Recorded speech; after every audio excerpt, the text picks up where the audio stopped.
There are places in history that do not shout when you think of them. They do not come with loud battles or sudden moments of change. Instead, they sit quietly in time, like dust resting on warm stone. Ancient Egypt is often remembered for its grand shapes. Tall temples that touched the sky. Smooth carved statues that seemed almost alive in the still air. And walls filled with stories written in silent pictures. But long before any of those things stood fully complete, there were hands. Hands that worked slowly. Hands that did not belong to kings or priests or soldiers. Hands that belonged to stone carvers. And this is where the story begins. Not with a monument. Not with a celebration. But with the sound of stone meeting stone in the quiet heat of the desert. A sound so steady that, if you listened long enough, it might begin to feel like part of the wind itself. In the early mornings along the Nile Valley, before the sun rose too high, the world felt softer. Mist would sometimes sit low over the river. It would drift slowly, as if unsure whether to stay or disappear. Birds would move through it without hurry. Small boats might already be on the water, their shapes dim and quiet. Far from the riverbanks, near the edges of rocky hills, groups of workers would begin to gather. Not in crowds of excitement. Not with loud voices. But in familiar silence. These were the stone carvers. Their lives were tied to rock the way the river was tied to water. Unmoving in one sense, yet always slowly changing. They did not think of their work as something grand. To them, it was simply what the world required. Stone had to become shape. Roughness had to become surface. And silence had to become form. The places where they worked were often near quarries. Quarries were not beautiful places in the way cities or gardens might be. They were raw and open. Wide cuts in the earth where pale stone lay exposed like old bones. The air there felt different. Drier. Heavier. Filled with small particles that settled on skin and clothing. When the sun rose higher, the stone itself would begin to glow faintly. Not with light, but with heat. As if it remembered fire from long ago. Men would stand there for a moment before work began. Not speaking much.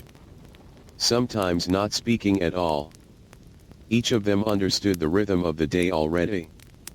There was no need to explain it again. Tools were simple in those times. Hammers made of harder stone.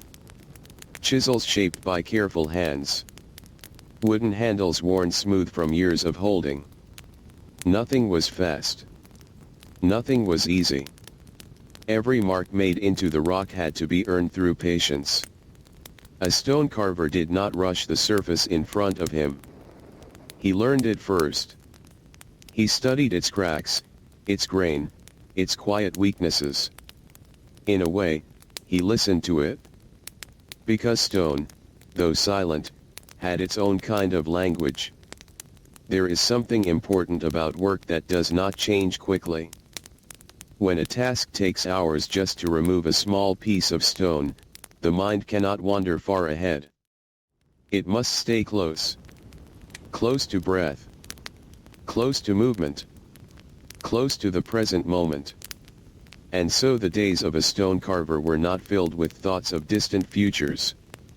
They were filled with small, steady actions. Raise the tool. Place it carefully. Strike. Pause. Brush away dust. Begin again. Over and over. Like breathing. Sometimes the carvings were for temples. Temples that would later become places of prayer and stillness. Sometimes they were for statues of rulers.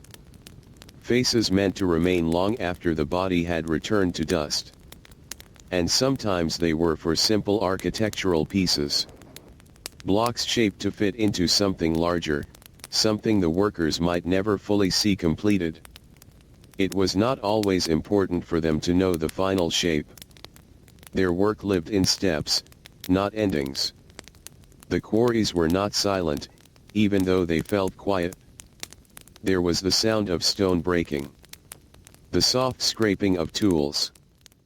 Occasional instructions passed from one worker to another. But even these sounds did not feel harsh. They blended into the environment, like water moving over rocks in a shallow stream. Time in such places did not feel divided into sharp pieces. It felt continuous, like something flowing slowly downhill. As the day grew warmer, the stone carvers would pause occasionally. Not because the work was finished, but because the body requires stillness in heat. They would sit in small shaded areas when possible, under simple coverings, near walls of stone that held cooler air. Water was precious, drunk slowly, never wasted. And during these pauses, there was often very little conversation. Not out of distance from one another, but out of understanding. Silence was not empty. It was shared. In these moments, if you had been there, you might have noticed something subtle. The way dust settled on arms and faces. The way eyes looked not tired, but focused inward. The way hands, even at rest, seemed shaped by years of holding tools. These were not people separated from their work. Their work lived inside them, just as much as they lived inside it. The stone itself came from places that had existed long before any human hand touched them. Formed slowly by pressure and time. Layers built upon layers. To carve it was not to destroy it. In the thinking of those workers, it was more like revealing something already waiting inside. A shape hidden beneath silence. A form asking, in its own way, to be brought forward. As afternoon light stretched across the quarry, shadows grew longer. The rhythm of work changed slightly. Not faster. Not slower. Just different. Like music shifting into another soft section without announcing itself. Chisels would strike stone at measured intervals. Dust would rise and settle again. And somewhere in the distance, the Nile would continue its steady movement, unseen but always present in the lives of those workers. There were apprentices among them as well. Younger hands still learning how pressure felt through tools. Still learning how stone responded. They were guided gently. Not through long instruction, but through demonstration. A hand placed over a hand. A motion repeated slowly until understood. Mistakes were not met with anger. Only repetition. Because stone carving did not reward forceful correction. It rewarded patience. As evening approached, the heat softened. The stone no longer felt as harsh under sunlight. The air began to cool in small, almost unnoticeable ways. Work would gradually slow. Not because it had to end suddenly, but because the day itself was loosening its grip. Tools would be set down carefully. Surfaces brushed clean of dust. Partially shaped stones left resting where they were. Waiting for the next day. Everything in its place. Nothing rushed. Walking back from the quarry, the workers would move in small groups or alone. The path was familiar. Worn by countless steps before them. The sky above would begin to shift into softer tones. Gold fading into quiet blue. No celebration marked the end of the day. Only return. To simple shelters. To food prepared without excess. To rest that came naturally after repetition. And somewhere in this quiet rhythm of daily life, something larger was being built. Not quickly. Not visibly in a single moment. But slowly, through thousands of days like this one. Stone by stone. Hand by hand. Breath by breath. The story of Egyptian stone carvers is not a story that begins with greatness. It begins with routine. With dust on skin. With silence between tools. With early mornings that feel almost the same as the ones before them. And yet, within that sameness, something lasting is being formed. Something that will outlive the hands that shaped it. Night settles gently over the land. The quarries become still. The tools rest. And the workers, far from the stone they shaped, fall into sleep that carries no urgency. Tomorrow will be the same. And in that sameness, the work continues. Quietly. Slowly. Without need for recognition. And so, in the soft beginning of this long history, we remain here for now. In the dust. In the silence. In the patient world of stone and time. The story continues to unfold, as it always has, without hurry. Next, Hidden Life of Egyptian Stone Carvers. Boring History Part 2. The village near the stone. The days in ancient Egypt did not feel separated in the way they feel in later times. There was no sharp beginning, no sudden ending. Only a slow unfolding. Morning became work. Work became evening. Evening became sleep. And sleep returned again to morning. For the stone carvers, this rhythm was not something they thought about. It was simply life. Not all stone carving happened inside the quarries themselves. Nearby, often not too far from the rocky places where stone was cut from the earth, there were small settlements. Simple worker villages. These were not cities filled with noise or trade. They were quieter places. Built from mud brick walls that held the heat of the day and released it slowly at night. Small doorways. Flat roofs. Narrow paths between homes. Everything close together, as if people preferred not to waste space. Or perhaps, not to waste effort. Inside these villages lived the stone carvers and their families. Children, elders, workers. All connected by the same rhythm of stone. The homes were simple. A single room might serve many purposes. Sleeping. Cooking. Resting. Light came through small openings. Not much was needed. The sun provided most of what was necessary. Even shadow felt like part of daily comfort. In the early hours before work, the village was not silent, but it was gentle. A few cooking fires would already be lit. Bread being prepared. Simple grains ground and shaped by hand. Water carried in clay jars. Small conversations exchanged in low voices. Nothing rushed. Even preparation for labor carried a calm feeling. As if the day was something already known.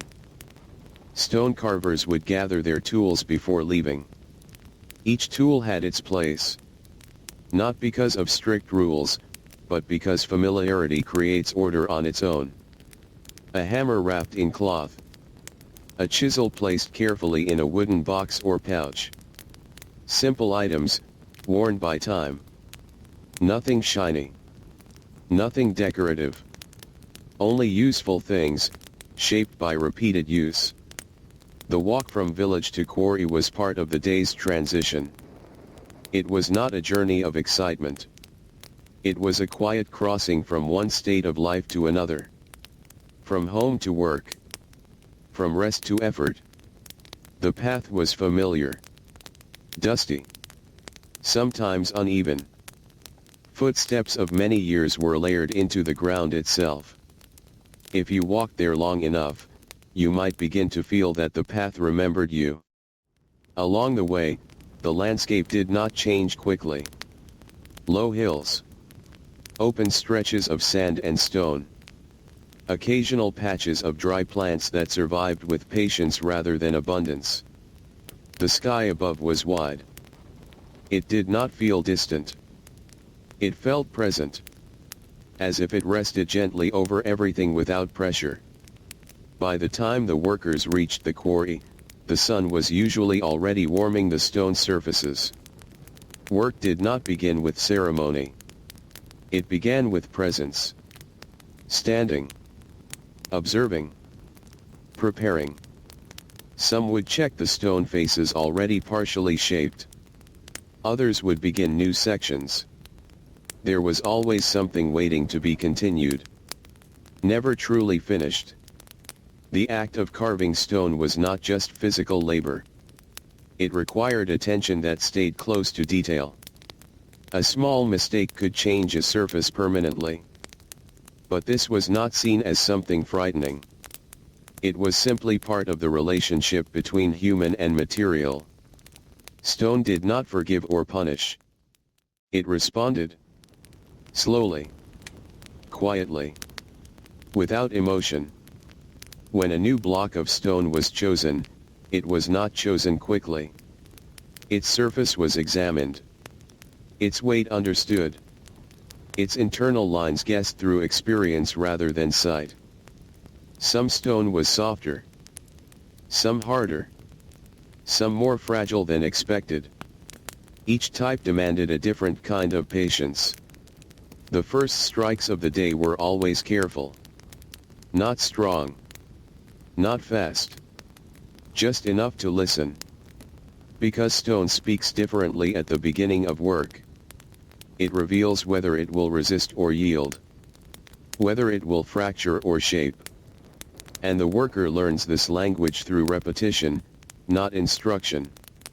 As hours passed, the quarry would settle into a steady rhythm again. Chisel. Pause. Brush dust. Adjust position.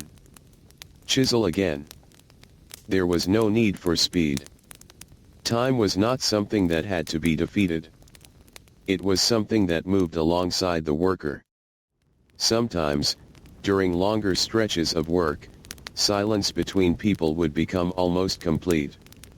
Not uncomfortable. Just natural. Each person focused on their own stone, their own task. Yet somehow still aware of others nearby. The sound of tools created a shared background. A kind of quiet companionship made of repetition. The sun in Egypt could be intense, but it was not chaotic. It followed a predictable path. And with time, the workers learned to move with it. Working more deeply in the earlier hours. Slowing when heat became heavier. Returning to steadiness as light softened again. The day was not fought against. It was followed. Water breaks were simple. A few moments of rest. Clay vessels lifted carefully. The water inside often tasted slightly of earth or storage, but it was enough. No one expected luxury. Comfort came from relief, not richness. Even rest had a practical quality. In these pauses, the workers might sit on stone edges or shaded ground. Not speaking much. Sometimes looking at unfinished carvings nearby. Shapes that were still becoming something else. Faces without final expression. Walls without full story. Everything in process. Nothing fully complete. There was a quiet understanding among them. That nothing in their work existed alone. Every block of stone would eventually become part of something larger. A temple wall. A pillar. A statue base. Their individual effort would disappear into a greater structure. But this was not seen as loss. It was simply how things worked. As afternoon deepened, the light across the quarry became softer in tone. Shadows stretched. Edges of carved surfaces began to look more defined, as if the fading sun revealed details earlier light had hidden. Work continued, but with less intensity. Movements became slower. More measured. By late day, the quarry felt different again. Not quieter exactly. But calmer. like a place exhaling after holding its breath for hours. Tools were cleaned. Stone dust brushed away from hands and clothing. Some workers began preparing to leave even before the final light disappeared. The return to the village carried a different feeling than the morning walk. In the morning, there was quiet preparation. In the evening, there was release. Bodies slightly tired. Thoughts lighter. Steps unhurried. The path home felt shorter, even if it was the same distance. Inside the village, evening life slowly awakened in its own gentle way. Cooking fires again. Soft voices. Children moving between homes. The air cooled, bringing relief from the heat of the day. Shadows became longer but softer. Everything seemed to settle into place. Meals were simple. Bread. Grains. Occasionally vegetables or small additions depending on season and availability. Eating was not rushed. It was part of the rhythm, not separate from it. Conversation, if it happened, stayed low and steady. After food, there was rest. Some remained outside under evening sky. Others went inside homes where darkness was gentle and familiar. The village did not become completely silent. But its sounds became fewer. Slower. More distant. Stone carvers often carried the feeling of stone even after work ended. Not in a physical sense alone, but in attention. The memory of surfaces. The weight of tools. The rhythm of repetition. It stayed with them quietly, like an echo that does not fade quickly. And as night deepened over the land, the quarry stood empty again. Stone waiting. Tools resting. The work paused but not finished. Because in the world of stone carving, nothing ever truly ends in a single day. It only continues. Slowly. Patiently. Into tomorrow. Next, Hidden Life of Egyptian Stone Carvers. Boring History Part 3. The hands that learned stone. Night in ancient Egypt did not feel empty. It felt full in a quiet way. Full of cooling air. Full of resting bodies. Full of sounds that were too soft to notice during the day. In the villages near the stone quarries, darkness did not bring fear. It brought pause. A long, slow pause between one day of work and the next. Inside small mud brick homes, stone carvers slept in simple spaces. Not much separated one area from another. A mat on the ground. A woven blanket. A small space shared with family. Sleep came without ceremony. The body simply accepted rest the way stone accepts pressure. Slowly. Completely. Outside, the desert night moved gently. Cool winds passed over stone surfaces that had been hot only hours earlier. The temperature shift was quiet but constant. Like the world breathing differently when humans stopped moving. Above, the sky stretched wide and steady. Stars appeared slowly, not all at once. And while people slept, stone remained where it was. In quarries. In partially carved blocks. In unfinished shapes waiting for the next hand. Stone did not change at night. It simply existed. Patient. Unmoving. As it always had been. When morning returned, it did not arrive loudly. It came with gradual light. First a faint change in color. Then soft brightness along the horizon. Then warmth spreading across the ground. The village stirred in response, not suddenly, but naturally. As if remembering what to do. Stone carvers woke early. Not because they were forced by urgency, but because rhythm had taught them when to rise. The body learned over time. It did not need instruction anymore. Hands moved before thoughts fully formed. Water. bread, tools, footsteps. The day began again. There is something important about work that repeats for years. It changes how the hands behave. A stone carver's hands were not just hands anymore. They were shaped by experience. They carried memory. They understood pressure without needing to think about it. Even before reaching the quarry, workers sometimes touched their tools briefly. Not to prepare them physically, but to reconnect. To remind the hand of its familiar partner. Wood handle, stone hammer, metal etch. Each one felt like something known deeply. At the quarry, the morning light revealed yesterday's work again. What had been shaped the day before now looked slightly different under new light. Edges appeared sharper. Surfaces looked flatter or rougher depending on shadow. Stone changed appearance with time of day. But it did not change itself. Only perception shifted. Work began again in the same slow rhythm. But no day was truly identical. A new crack might appear in stone. A surface might reveal a weakness not seen before. A carving might suddenly feel easier or more resistant. Stone was never fully predictable. That was part of its quiet nature. Apprentices often worked near experienced carvers. Not always speaking. Sometimes only observing. Learning was not written or spoken often. It was watched. Then repeated. Then slowly understood.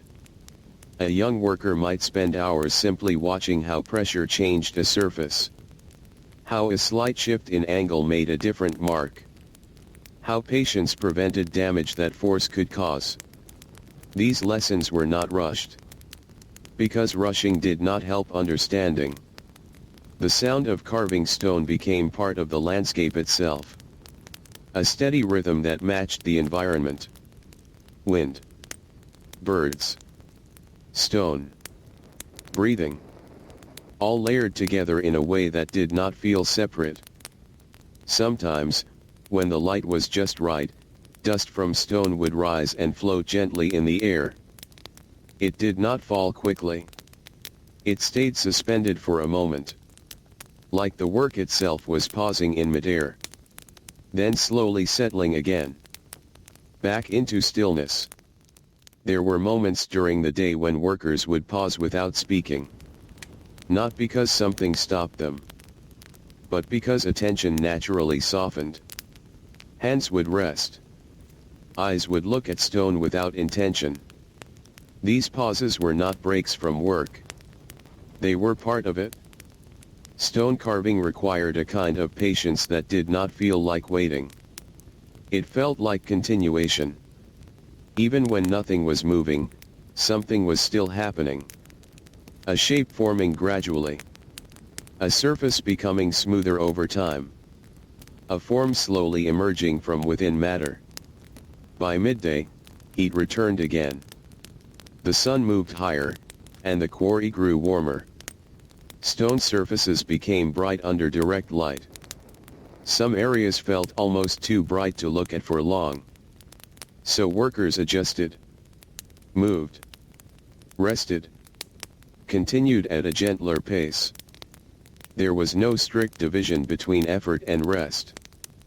The day adjusted itself naturally. When heat increased, movement slowed. When light softened, work became steadier. This balance was not planned. It was learned through experience over many years. In the village, life also followed similar softness. Elders resting in shaded areas. Children moving slowly between homes. Water carried carefully from shared sources. Everything done without urgency. Even small tasks felt unhurried. Stone carvers returning briefly to the village during midday would often sit in silence. Not out of exhaustion alone, but because the mind also needed stillness. After hours of focus, silence felt like a return to balance. Food during the day remained simple. not prepared in excess. Just enough to restore energy. Bread, sometimes softened with water or oil. Grains or small portions of available food. Nothing heavy. Nothing unnecessary. As afternoon approached, the light changed again. Not sharply, but gradually. Shadows lengthened. Heat softened slightly. The quarry began to feel different once more. Like it was preparing for another transition. Stone that had been worked on throughout the day now carried visible progress. Not dramatic change, but small shifts. A smoother curve. A more defined edge. A surface that no longer felt entirely raw. These changes were subtle, but meaningful to those who made them. Workers sometimes stepped back to observe their work. Not with pride or judgment, but with quiet attention. Checking alignment. Feeling balance through sight rather than measurement. Stone spoke in visual language, and they learned to read it slowly. As the day began to end again, tools were gradually set down. Not all at once. One by one. Each placement careful, as if ending the day required the same attention as beginning it. Nothing abrupt. Everything gradual. Dust was brushed away from surfaces. Not to clean them fully, but to prepare them for resting overnight. Stone did not need to be perfect at the end of the day. It only needed to be left in a state of calm. The walk back to the village repeated once more. But repetition in this life did not feel boring. It felt familiar. Familiarity was not emptiness. It was comfort. The same path. The same direction. The same slow return. Evening once again brought quiet activity. Soft voices.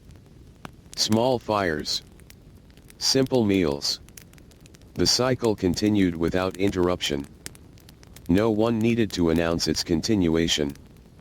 It was already understood.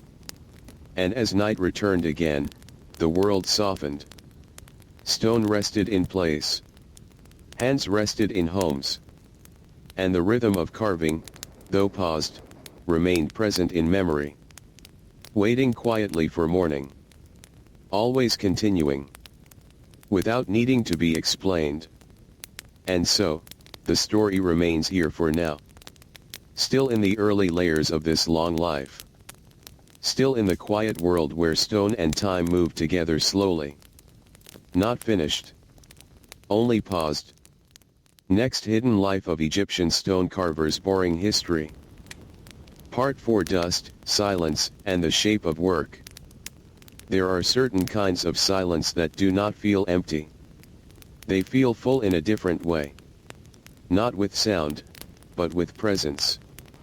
In the world of ancient Egyptian stone carvers, silence often carried more meaning than speech ever did. It lived in the space between hammer strikes. It lived in the pause between breaths. It lived in the stillness of stone waiting to be shaped. As the days continued to pass in the quarry villages, nothing truly dramatic changed. And yet everything slowly changed. This is how most lives unfolded there. Not through sudden events, but through repetition that shaped both land and people at the same time. Stone itself was never in a hurry. It had existed long before the workers arrived. And it would remain long after they were gone. So there was no reason for it to rush. The carvers, in their own way, learned to match this patience. Not because they were told to, but because the work demanded it. Each morning, when the sun rose again over the desert edge, the quarry would slowly become visible once more. First as shadowed shapes. Then as defined stone. Then as a place of labor and rhythm. Nothing changed quickly. Even light seemed to arrive gently. The tools were always the first to feel the day. A hammer lifted from where it rested. A chisel picked up from a familiar spot. A hand wrapping itself around worn surfaces shaped by years of use. These tools did not feel new. They felt lived in. Like extensions of the body itself. A stone carver did not begin the day with thought. He began with movement. The mind followed later. First came standing. Then walking. Then touching stone. Only after that did awareness fully settle. The first marks of the day were often small. Not because the work was unimportant, but because beginning required gentleness. Stone did not respond well to sudden force at the start. It preferred to be approached slowly. Like something that needed time to recognize intention. As the hammer struck stone, sound spread outward in soft echoes. Not loud in a violent sense, but steady, measured. Each impact becoming part of the landscape. After a while, the sound was no longer noticed as separate events. It became atmosphere. Dust was a constant presence. It settled on skin, on hair, on clothing, on tools. It moved through the air in small invisible layers. Sometimes visible only when light touched it at a certain angle. It was not considered something separate from work. It was part of it. Hands became darker with time. Not just from dirt, but from constant contact with stone. Small cuts healed and returned again in different places. Skin adapted. Not through comfort, but through repetition. There was a quiet acceptance in this kind of life. Not resignation. Not struggle. Just understanding that certain conditions did not need to be questioned every day. They simply were. And the work continued within them. By mid-morning, the quarry had fully awakened into activity. Not chaotic activity, but steady motion. Different workers focusing on different stones. Different shapes emerging slowly across the site. Each one independent, yet part of the same quiet rhythm. Sometimes, the only sign of progress was dust falling away from a surface. A small change that might not be noticed immediately. But over time, it added up. Stone that once looked rough now carried faint edges of intention. Form beginning to appear beneath raw surface. Apprentices often learned by standing near experienced workers. Not interrupting. Not asking constantly. Just observing. Watching how pressure changed direction. Watching how hesitation sometimes prevented damage. Watching how patience improved outcome. There was no rush to turn apprentices into masters. Time itself was the teacher. Days. Weeks. Years. Each repetition added something invisible but real. Something that stayed in the hands. At certain moments, work would slow naturally. Not because of instruction, but because attention itself shifted. A worker might step back from stone without deciding to do so. Simply to see differently. Distance sometimes revealed what closeness hid. Stone surfaces could appear different depending on angle. What looked flat from one side might reveal depth from another. What seemed finished might show unfinished lines under changing light. Nothing about stone was fully fixed in perception. Heat would rise again as the sun moved overhead. The quarry would grow brighter, harsher in appearance. Work adjusted accordingly. Movements became slower. More careful. Less forceful. The day shaped behavior without speaking. In nearby village spaces, life followed similar rhythm. Simple tasks continued quietly. Water carried. Food prepared. Tools maintained. Everything small, but necessary. Nothing excessive. Nothing rushed. Even rest was part of labor in a broader sense. Sitting in shade allowed the body to recover, but also allowed attention to soften. This softening was important, because without it, the return to work would feel heavier. There was a natural balance between effort and stillness.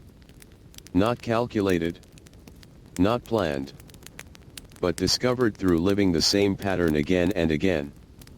Too much effort led to exhaustion. Too much rest led to disconnection. The middle space was where life stayed. As afternoon light began to shift, stone surfaces changed color slightly. Not dramatically, but enough that experienced eyes noticed. Edges became more defined. Shadows lengthened. The quarry slowly prepared for the end of the working day. Tools began to slow in motion. Not all at once, but gradually. Like a conversation coming to a natural pause. Each worker recognizing without words that the day was nearing its quiet close. Stone that had been shaped during the day now carried visible difference. A curve slightly refined. A surface slightly smoother. A line slightly more intentional. These were small changes. But over time, they became everything. The act of stopping work was never abrupt. It was a gentle unwinding. Hands cleaning stone dust from tools. Bodies stretching slightly after long stillness. Eyes resting on unfinished forms one last time. Nothing was forced. Everything released slowly. The walk back once again became part of the rhythm. Not escape. Not relief. Just continuation in another form. From workspace to living space. From shaping stone to simply being. Evening returned with its familiar softness. Villages glowed faintly with small fires. Voices remained low. Movement slowed. The world seemed to exhale again. Stone carvers did not leave their work behind mentally. It stayed with them. Not as burden, but as memory of motion. The feel of stone under hand. The sound of impact. The slow revealing of shape.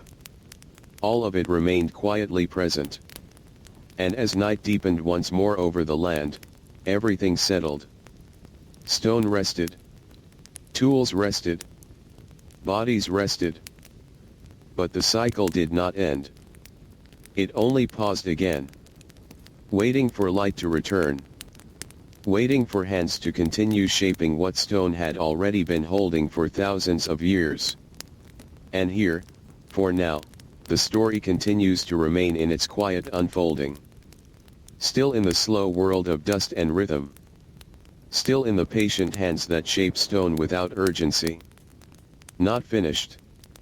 Only moving forward in silence. Next, Hidden Life of Egyptian Stone Carvers. Boring History Part 5. The quiet logic of stone. In the world of ancient Egyptian stone carvers, nothing moved without reason. But the reasons were not spoken often. They were learned slowly, through repeated days that looked almost the same, yet never felt completely identical. A hand would learn what a surface needed. An eye would learn what a shape might become. A body would learn how long it could continue before it needed rest. And all of this knowledge lived quietly, without written instruction. Stone itself seemed to guide much of this learning. Not in a mystical way, but in a practical one. If too much force was used, stone would break in unwanted ways. If too little force was used, it would not change at all. So every action had to find a middle place. A balance that was never exact, but always adjusted in real time. Morning light returned again to the quarry as it always did. Soft at first. Then clearer. Then warm enough to reveal the textures of stone in detail. Surfaces that had been dim now showed fine lines and small imperfections. Everything became visible again. As if the day was asking to be understood once more. Workers arrived with the same familiar quietness. No need for announcement. No need for instruction. Their presence itself marked the beginning of work. Tools were already known. Paths were already familiar. Stone was already waiting. A stone carver's attention was often directed toward very small areas. Not the whole structure at once. But one edge. One surface. One line of form slowly emerging. It was not necessary to see everything at the beginning. Only what was directly in front of the hands. There was a kind of comfort in this limited focus. The mind did not need to hold the entire future of the object. It only needed to stay with the present moment of shaping. Strike. Observe. Adjust. Repeat. Nothing more was required. As the day continued, the sound of carving became steady again. Not loud in a disruptive way, but constant enough to mark time. A rhythm that could almost be mistaken for natural sound of the environment. Like wind passing through stone valleys. Dust continued to rise in small clouds with each strike. Sometimes catching sunlight in brief, glowing fragments. Then falling again without urgency. It never stayed in one place long. It always returned to the ground. Hands grew more familiar with each tool over time. Not through instruction alone, but through contact. A hammer was not just held. It was understood. Its weight. Its balance. Its response against stone. All became part of memory stored in muscle. There were moments when a worker would pause mid-task. Not due to interruption, but due to observation. A slight change in stone surface might suggest a different direction. A crack might reveal a new path of shaping. Attention adjusted quietly. Without stress. In these pauses, the quarry felt almost still. Even though work continued elsewhere. The mind of each worker created its own small silence. A space between movements where understanding could settle. Stone carving did not reward speed. It rewarded consistency. A slow, steady hand could accomplish more than a fast, uncertain one. This was not taught as a rule. It was discovered through experience. The stone being worked on often carried invisible structure. Layers formed over long geological time. Some parts were dense. Some parts slightly softer. A skilled carver could sense this variation through resistance alone. The stone communicated through touch. By midday, heat again pressed down over the landscape. Not aggressively, but steadily. The quarry light became strong, almost unbroken in places. Shadows shortened. Surfaces reflected brightness differently.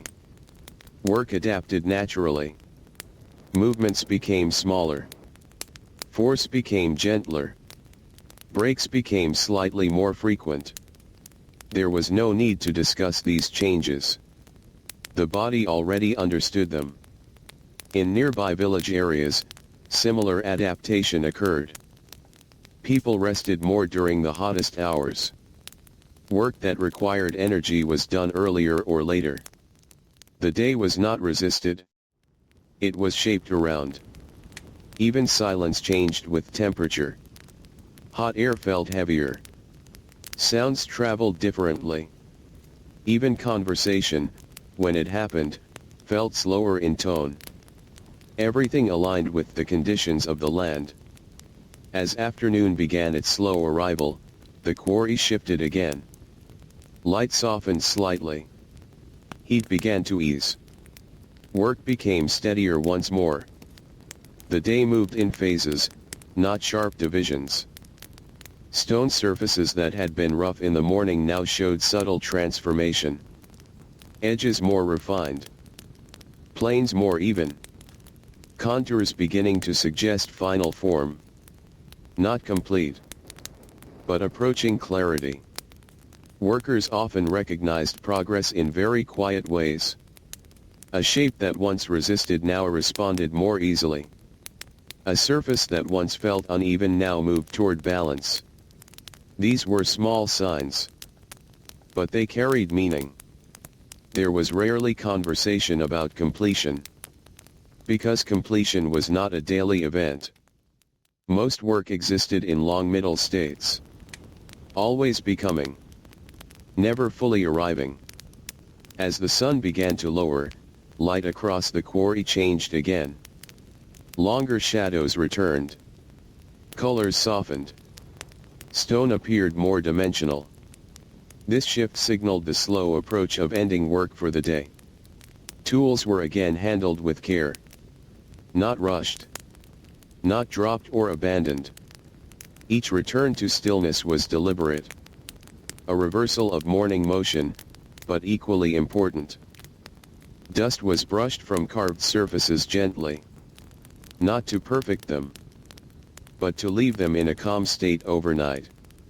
Stone did not need to be finished in a single day. It only needed to be respected in its current form. The return path once more became familiar. Feet moving along ground shaped by countless previous journeys. No need for direction. The path itself guided movement. Evening life in the village resumed its gentle rhythm. Fires. Food. Soft voices. Everything returning to its familiar order. Not as repetition of boredom, but as continuation of stability. Stone carvers carried the feeling of stone into evening rest. Not physically heavy, but mentally present. The memory of texture. The rhythm of impact. The quiet focus of shaping. All of it stayed close. Sleep came again without resistance. The body accepted rest easily after steady labor. Thoughts slowed. Breathing softened. Stillness returned. And outside, the quarry remained unchanged during the night. Stone waiting. Tools resting. Work paused but not finished. Because in this world, nothing truly ends in a single day. It only continues forward through time. Quietly. Without interruption. And so this part of the story remains here for now. Still moving gently through the lives of those who shaped stone without haste. Still unfolding in the slow rhythm of dust, silence, and time. Not finished. Only continuing. Next, Hidden Life of Egyptian Stone Carvers. Boring History Part 6. The weight of repetition. There is a strange kind of strength that comes from doing the same thing again and again. Not quickly. Not dramatically. But steadily, across long stretches of time that feel almost unremarkable while they are being lived. In the lives of Egyptian stone carvers, repetition was not something they tried to escape. It was the structure of their days. Morning arrived in its usual gentle way. Light slowly returning to the edge of the world. Air becoming slightly warmer. Shapes in the distance becoming clearer. The quarry and village both began to wake again, not through urgency, but through habit. Everything knew when to begin. A stone carver did not question the start of the day. He simply followed it. Standing. Washing dust from face and hands. Picking up tools that already felt familiar before they were touched. There was no need for decision in these moments. The rhythm had already decided. Walking toward the quarry again, the path felt unchanged. And yet, over time, even unchanged paths begin to carry meaning. Not because they are different, but because they are repeated so often that memory settles into them. Every step becomes part of something larger. At the quarry, stone waited as it always did. Not in anticipation, but in presence. Stone did not expect the worker. It simply existed in its form until change was applied. And even then, It did not react quickly. It responded slowly, like something thinking in deep time. Work resumed without announcement. The same tools. The same motions. The same careful attention to small areas of surface. And yet, even within repetition, there was variation. No two strikes were exactly the same. No two surfaces responded in identical ways. This subtle difference was important. It kept the work from becoming mechanical. Even when actions were repeated, awareness had to remain present. Otherwise, stone would reveal mistakes immediately. Not through punishment, but through fracture or uneven shape. Dust continued to rise and settle. Always present. Always temporary. Never staying in one place for long. It gave the quarry a slightly blurred quality at times. As if the world itself was softly breathing in and out. Hands became more certain over time. Not stronger in a sudden way, but more aware. Pressure was adjusted instinctively. Angles were corrected without thought. Timing became natural. This was learning without instruction. A young apprentice might spend days simply repeating a single motion. Not because there was nothing else to do, but because understanding came only through repetition. One movement repeated until it became part of the body itself. Older workers often observed without speaking. Not to supervise in a strict sense, but to remain aware of the process unfolding around them. Sometimes offering a simple correction. Sometimes only watching silently. Both were forms of teaching. Stone carving did not allow shortcuts. Any attempt to rush would reveal itself later in the material. A crack. An uneven surface. A broken edge. The stone always responded honestly. By midday, heat again settled over the landscape. The sun at its strongest point made everything feel stiller. Even movement seemed slower under its weight. Work adapted again, as it always did.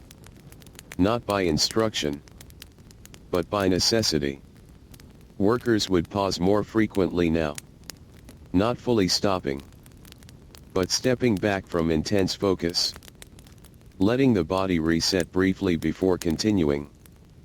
These pauses were not interruptions. They were part of the rhythm. In the village, shade became important during this time. People gathered in cooler areas. Walls casting long shadows. Simple coverings offering relief. Water shared slowly. Everything adjusted around heat without resistance. Even conversation became minimal during these hours. Not because there was nothing to say, but because silence felt more natural in warmth. Words were not needed to maintain connection. Presence was enough. Stone in the quarry during midday looked different. Brightness reduced visible detail. Surfaces appeared flatter under strong light. Only close attention revealed the subtle progress of work.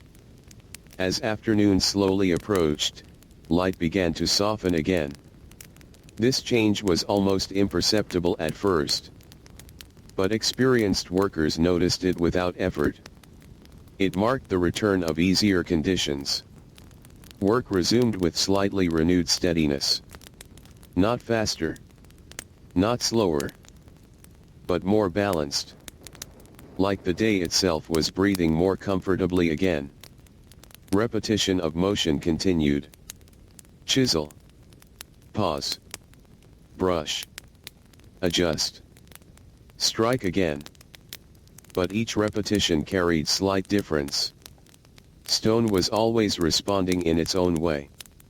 A carved surface might begin to show intention more clearly at this stage.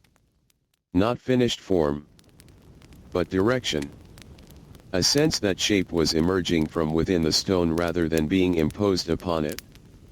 There was a quiet satisfaction in this stage of work. Not excitement. Not celebration.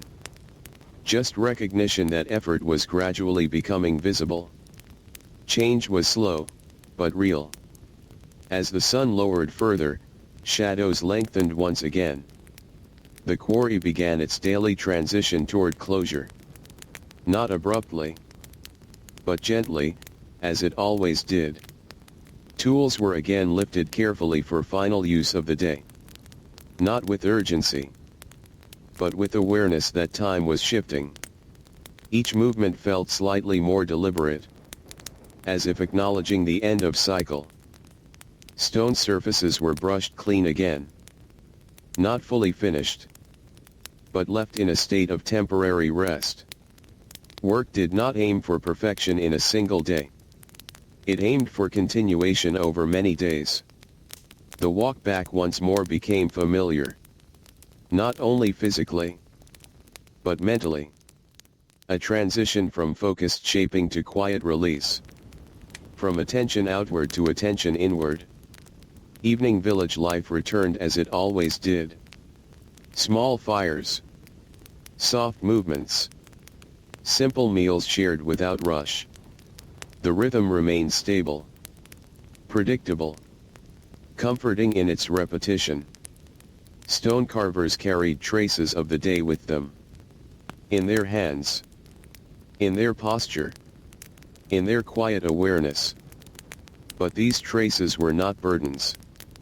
They were simply continuation of experience.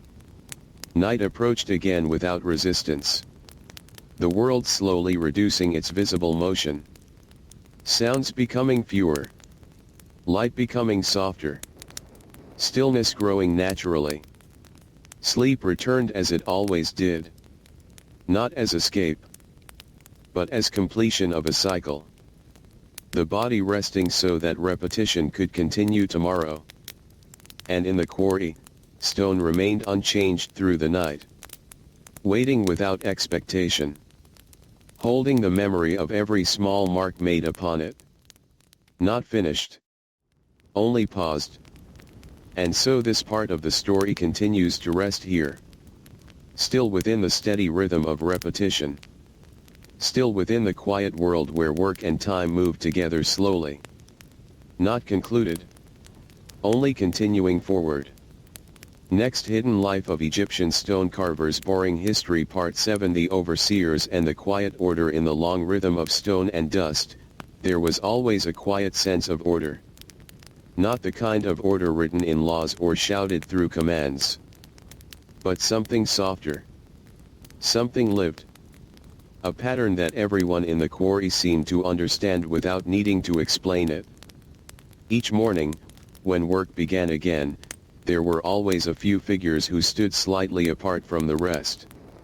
Not distant in authority in a loud or visible way, but positioned in places where they could see more of the whole. These were the overseers. Their presence did not interrupt the work. It simply framed it. An overseer in the quarry did not usually raise their voice. There was no need. The workers already knew what was expected. What mattered more was observation. A steady attention that watched progress unfold across many stones at once. Stone carving, when seen from a distance, looked like many separate acts. But overseers saw it differently. They saw continuity. They saw how one worker's progress connected to another's. How a single day was part of a longer unfolding pattern. Instructions, when given, were simple. A gesture toward a different section. A pause that indicated adjustment. A brief word that redirected attention. Nothing more than necessary. Nothing less than clear. The quarry itself was large enough that no single person could hold all activity in mind at once. So awareness was shared. Each worker focused deeply on their own space. And overseers held the broader shape of work. Together, it formed balance. There was no sense of separation between important and unimportant tasks. Every stone mattered only in relation to the structure it would become part of later. A hidden wall. A temple foundation. A carved surface not yet imagined fully. Meaning came from continuation, not isolation. As the sun rose higher in the sky each day, the quarry became brighter and more defined. Dust in the air would glow faintly in the light. Not beautiful in a decorative sense, but present. Like a constant reminder of effort made visible. The overseers often walked slowly between workers. Not inspecting harshly, but observing closely. They would pause near a stone being shaped, watching quietly for a moment before moving on. Their attention itself created a kind of rhythm across the site. A worker under observation did not feel pressure in a sharp way. Because observation was normal. Expected. Part of the shared structure of work rather than a disruption to it. Stone did not change its behavior because it was being watched. It remained steady. It resisted when necessary. It yielded when shaped correctly. It fractured only when misjudged. Its honesty remained unchanged regardless of human presence. As days continued, patterns of work became more familiar not only to individuals, but to the entire group. Certain stones required slower carving. Certain sections demanded more careful shaping.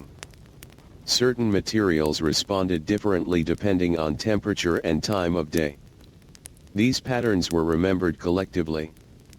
There was little need for written record in daily labor. Memory lived in repetition. In hands that had already done the same motion hundreds of times. In eyes that had already seen similar outcomes again and again. Sometimes, a mistake would occur. A surface would crack unexpectedly. A shape would shift in an unintended direction. A tool strike would remove more than planned. These moments were not met with anger. They were met with adjustment. Stone did not allow reversal. Once changed, it remained changed. So the response was not correction of the past, but careful continuation from the new present state. Work adapted around what had happened. This acceptance shaped the mindset of everyone involved. There was little attachment to perfection in a single moment. Because perfection was not located in moments. It was located in long continuity. As afternoon light softened again, overseers often became less visible. Not gone, but less central in presence. Work continued with its own momentum. Each person aware of their task without needing constant direction. The quarry at this time of day felt slightly different. Less tension in movement. More fluidity in repetition. A steady return toward evening rhythm. Even sound seemed to settle lower. Stone surfaces nearing completion in certain areas began to show subtle alignment. Edges becoming more consistent. Planes more balanced.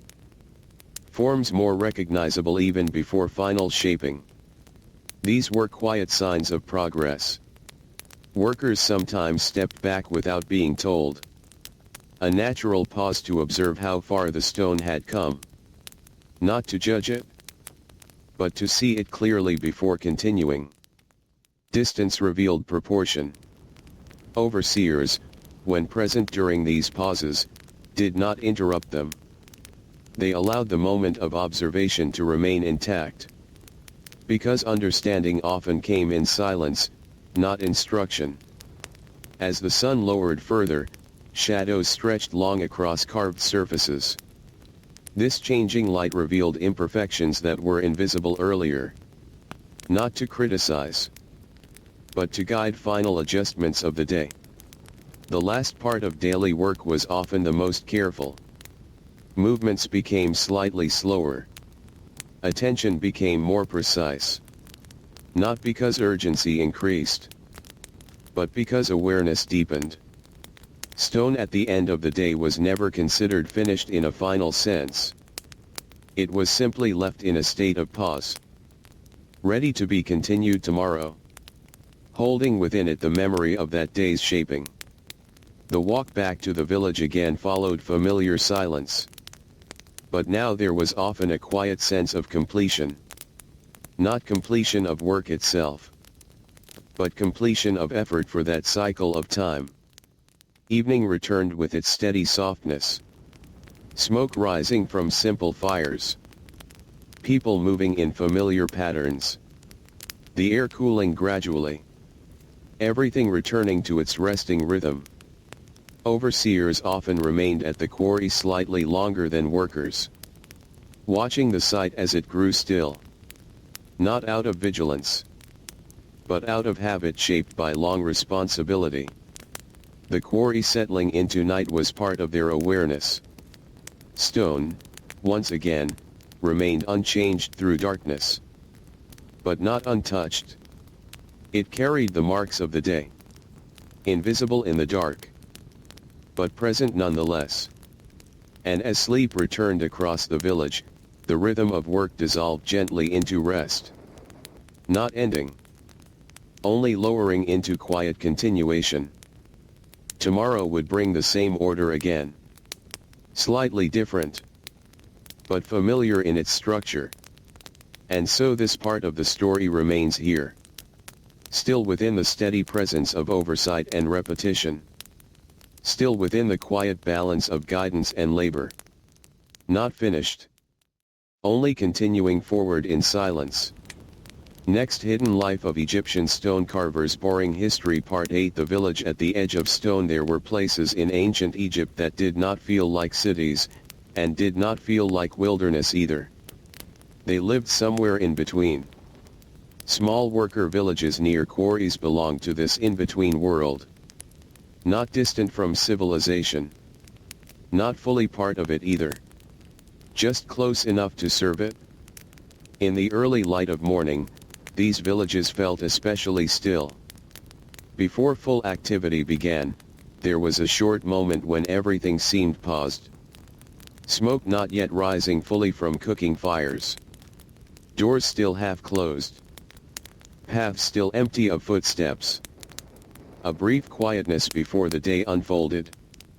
Then, slowly, movement returned. A jar carried from one home to another. A quiet voice calling someone awake. Footsteps on packed earth. Nothing sudden. Everything gradual.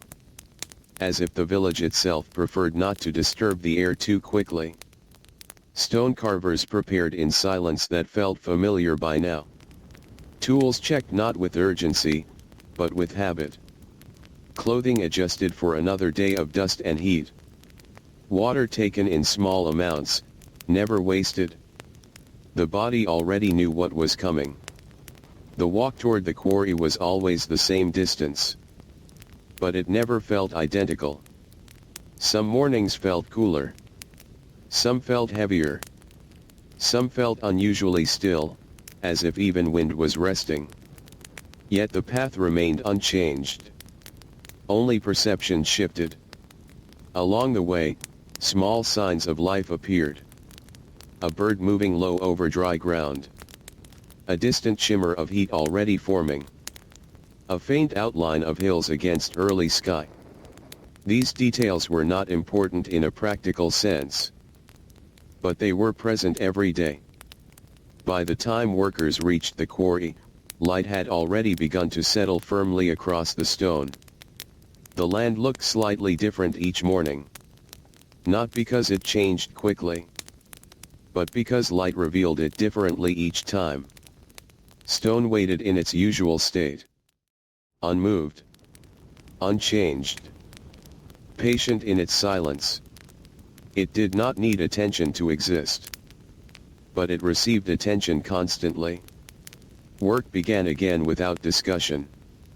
Not because silence was enforced, but because words were unnecessary at this stage of life. Everyone already understood the sequence. There is a certain kind of knowledge that does not live in speech. It lives in repetition. In hands that remember. In eyes that recognize patterns. in bodies that anticipate movement before it happens. Stone carving belonged to this kind of knowledge. The first hours of work were often the most focused. Not because they were more important, but because the mind was still fresh from rest. Attention was sharp without effort. Tools met stone again. A familiar contact that required no introduction. The sound of impact remained steady. Not loud in a dramatic sense, but consistent enough to define the space. Dust rose gently as it always did. Sometimes drifting toward light. Sometimes settling quickly back onto surfaces. Sometimes lingering just long enough to be noticed. Then gone again. There was a quiet relationship forming between worker and stone over time. Not spoken. Not formal. But understood through repeated contact. The stone resisted less in some places. Yielded more in others. As if learning was happening on both sides. Midday brought the familiar heaviness of heat. The quarry felt stiller under strong light. Even sound seemed to travel differently, less sharply than in cooler hours. Movement naturally slowed again. Workers often stood in partial shade when available. Not fully stopping work, but reducing intensity. Letting the body recover in small intervals. Rest was woven into labor, not separated from it. Water remained essential. Drunk slowly. Shared carefully. Never treated lightly. Its presence marked the difference between endurance and exhaustion. In the village, life during these hours became quieter again. Some people resting. Some preparing simple tasks. Some simply sitting in shade without movement. Stillness was not absence. It was part of survival in heat. Children in these communities often grew up around stone work. They saw tools before they fully understood them. Heard the sound of carving before they understood its meaning. Over time, familiarity became natural. By observing, they learned without formal teaching. Watching hands shape stone. Watching dust fall from edges. Watching patience repeated endlessly. Understanding came slowly, almost invisibly. As afternoon approached, light softened again. The quarry slowly returned to more workable conditions. Not dramatically, but enough to feel the difference. Movement became steadier once more. Stone that had been worked through the morning now showed clearer progress. Edges more defined. Shapes more intentional. Surfaces closer to final form. But still not complete. Never fully complete in a single day. Overseers moved through the site occasionally. Not constantly present, but returning at intervals that matched the rhythm of work.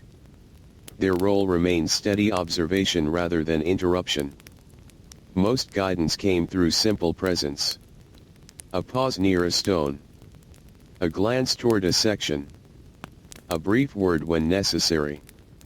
Nothing excessive. Nothing unnecessary.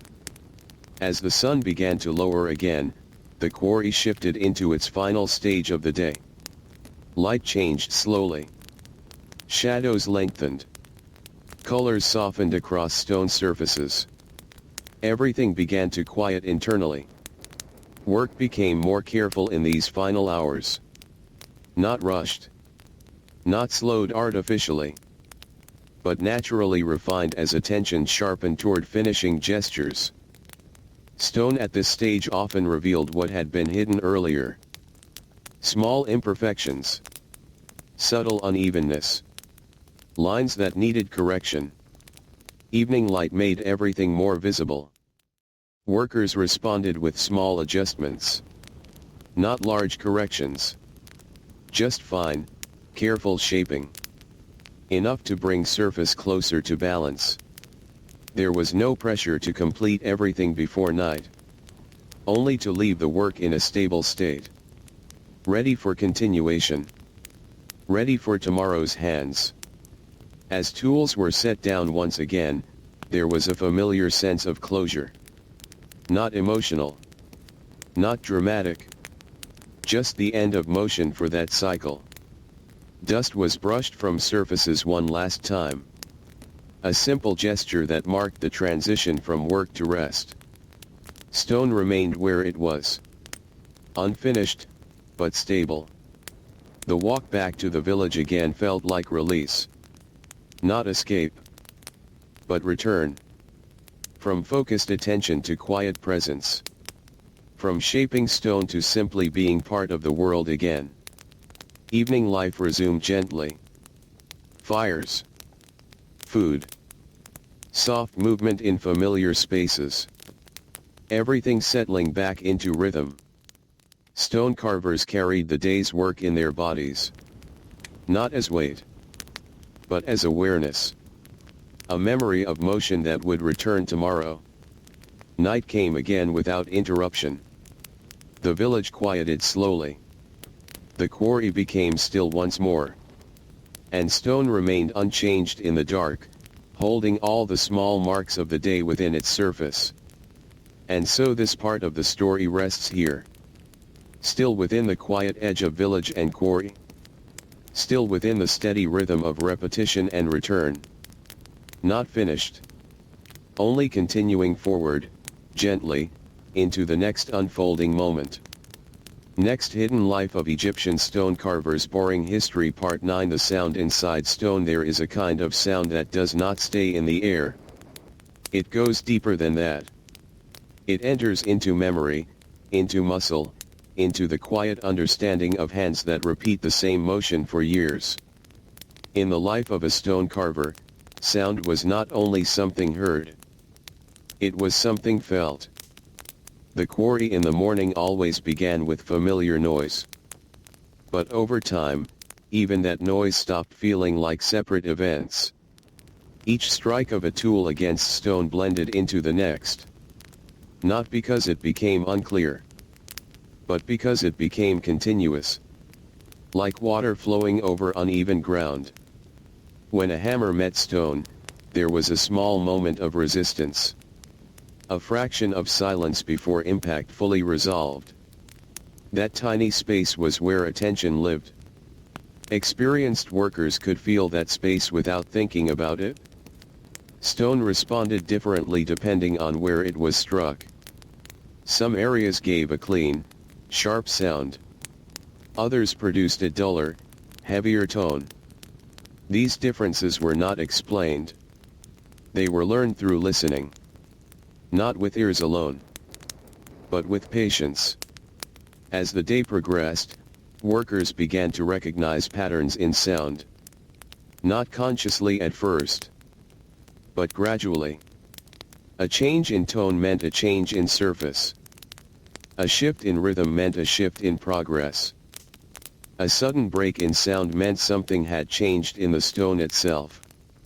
There were moments when the quarry felt almost musical in structure.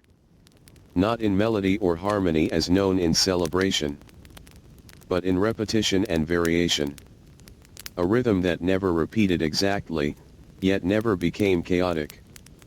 Dust rose again in soft layers during work. Sometimes catching the sound visually, as if sound itself had form.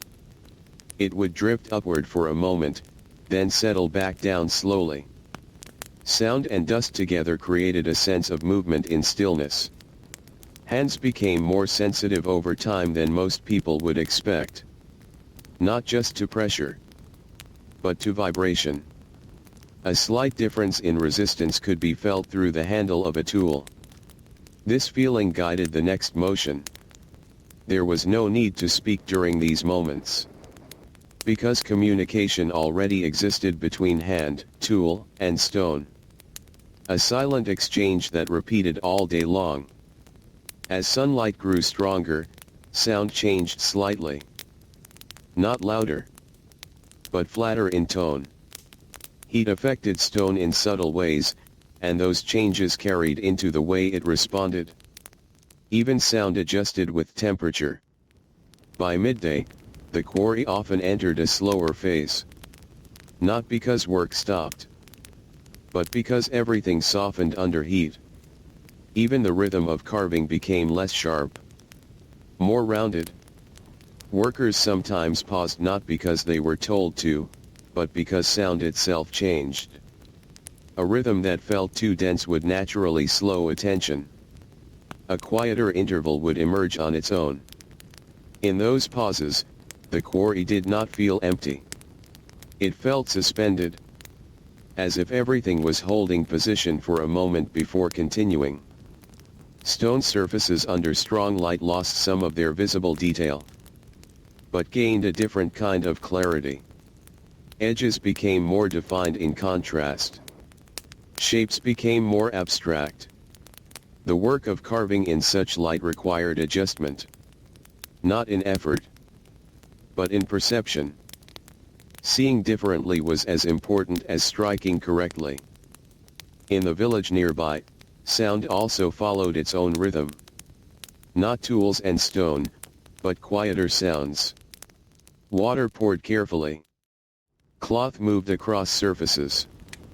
Footsteps along compact earth. Everything soft, everything steady. Children often grew used to the sound of quarry work in the distance. It was not close enough to be overwhelming, but constant enough to become part of the environment. A background presence that marked daily life. As afternoon slowly approached, sound in the quarry changed again. It became slightly more defined, more consistent, less affected by heat than before. Work regained clarity. Stone that had been shaped earlier in the day now produced different sounds when struck. Sharper in some areas, deeper in others.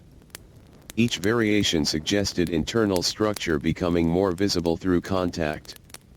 Workers adjusted without stopping. A change in tone meant a change in technique. Slight shift in angle.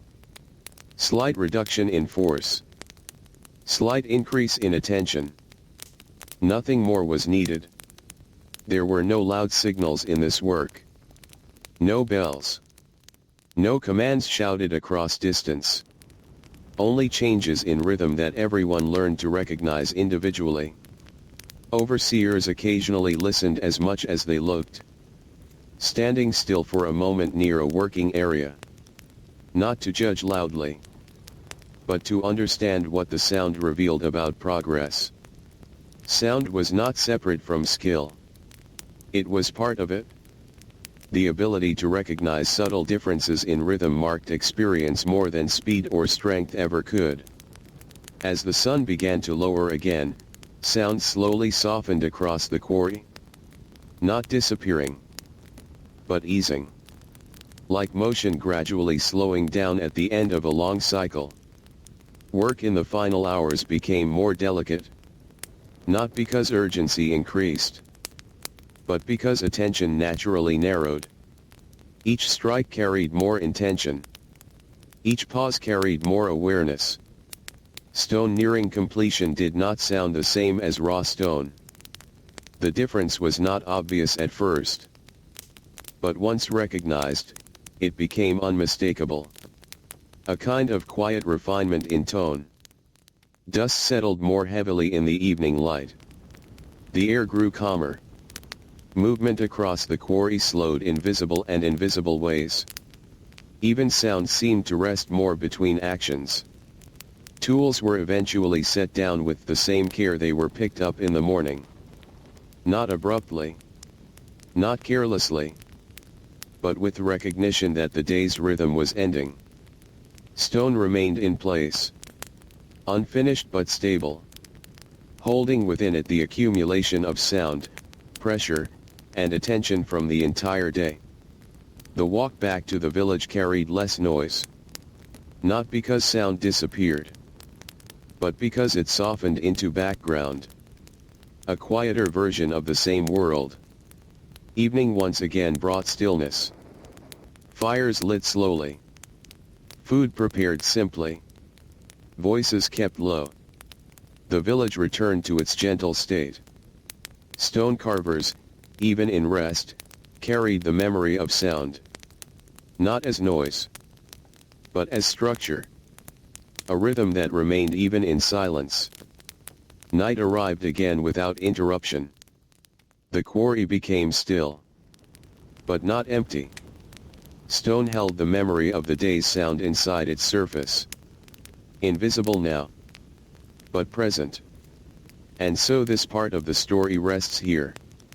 Still within the quiet language of sound and stone. Still within the steady rhythm that never fully stops, only pauses between days. Not finished. Only continuing forward in silence. Next, Hidden Life of Egyptian Stone Carvers. Boring History Part 10. The slow becoming of shape. Stone does not become anything quickly. It resists the idea of speed. It exists in its own patient time, where change is always possible, but never immediate. And in ancient Egypt, stone carvers lived inside that same kind of time. By now, the rhythm of their lives had become almost invisible to them. Not because it was forgotten, but because it was no longer questioned. Wake. Walk. Work.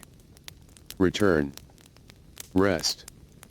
Each day flowed into the next without needing explanation. When a stone block was first chosen for carving, it often looked simple at the beginning. Rough. Uneven. Without clear intention. At that stage, it did not yet resemble what it would become. And that uncertainty was normal. The first shaping was always the least defined. Large surfaces were reduced slowly. Not with precision at first, but with gradual removal of what did not belong. Like uncovering something hidden rather than creating something new. As the days passed, the block began to change in subtle ways. Not suddenly, but continuously. A corner softened. An edge straightened. A surface began to align with imagined form. This was the slow becoming. A process that had no clear boundary between beginning and middle. Only continuous adjustment. Workers often returned to the same stone many times across different days. Each return felt slightly different. Not because the stone had changed dramatically overnight, but because perception had changed.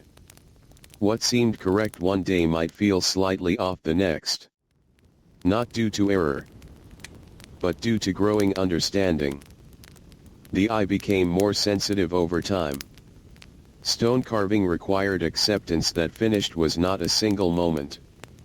It was a gradual agreement between material and hand. A point where both stopped resisting each other. Even if only temporarily. In the early hours of the day, before heat fully arrived, shaping was often more confident. Light was softer. Surfaces were easier to read. Edges appeared more honest. This was when many of the most careful adjustments were made. As the sun rose higher, perception changed slightly. Not worse. Just different. The same stone could appear more flat, or more textured, depending on angle and brightness. Carvers learned to trust their memory of form more than immediate appearance. Because light could be deceptive. But repetition of touch was reliable. There was a quiet discipline in this way of working. Not enforced, but internalized. A discipline that came from years of small corrections rather than large instruction. Each strike of the tool removed a small part of the stone's surface. But it also revealed something beneath it. Not hidden design in a mystical sense, but structure that had always been there. Layered and waiting. Dust created during carving sometimes covered partially finished surfaces. At times, this made it harder to see progress clearly. So workers would pause and gently clear it away. Not to clean for appearance, but to understand better. Understanding stone required repeated cycles of seeing and not seeing. Touching. Stepping back. Observing again. Each cycle refined perception slightly. There were moments when progress felt almost invisible. A full day of work might produce changes that were too subtle to notice immediately. But over many days, those small changes accumulated. A straightening of form. A smoothing of curvature. A reduction of roughness. These were not dramatic transformations, but continuous refinement. Stone did not reveal its final shape quickly. It required trust in process. Trust that each small change was meaningful even if not immediately obvious. As afternoon light softened again, surfaces became easier to read. Shadows helped define edges more clearly. What had been uncertain in midday brightness became more visible now. This was often when final adjustments of the day were made. Small refinements rather than large changes. Not altering direction, but refining alignment. Workers sometimes stood quietly for longer moments during this time. Not resting fully, but observing. Letting the stone speak through stillness before making final decisions. There was no rush toward completion. Completion was not an endpoint that had to be reached quickly. It was something that emerged naturally when conditions aligned. Stone that was nearing completion felt different under the hand. Not softer, but more responsive. It no longer resisted in unpredictable ways. Its behavior became more consistent. Even then, it was not fully final. Because even finished stone would eventually be part of something larger. A wall. A structure. A form that would change its meaning entirely. As the sun lowered again, the quarry entered its familiar closing rhythm. Work slowed. Attention narrowed. Movements became more deliberate. Not because of urgency, but because of natural conclusion. Dust settled more heavily in the cooling air. Sound softened between strikes. The world gradually reduced its motion without stopping abruptly. Stone surfaces were left in quiet states again. Not perfect. Not complete. But stable enough to rest until the next day. The return walk once more carried the feeling of transition. Not from something finished, but from something continuing. A pause in shaping, not an end. Evening returned to the village with its usual calm. Fires.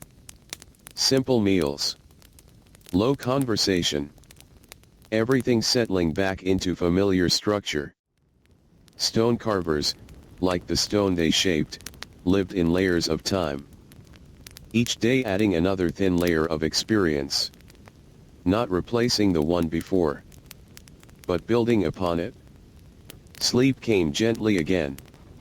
Not as escape, but as continuation of rhythm. The body pausing so that shaping could resume tomorrow. And in the quarry, stone remained quietly in place. Holding within it the slow accumulation of days. Each mark. Each adjustment. Each moment of attention.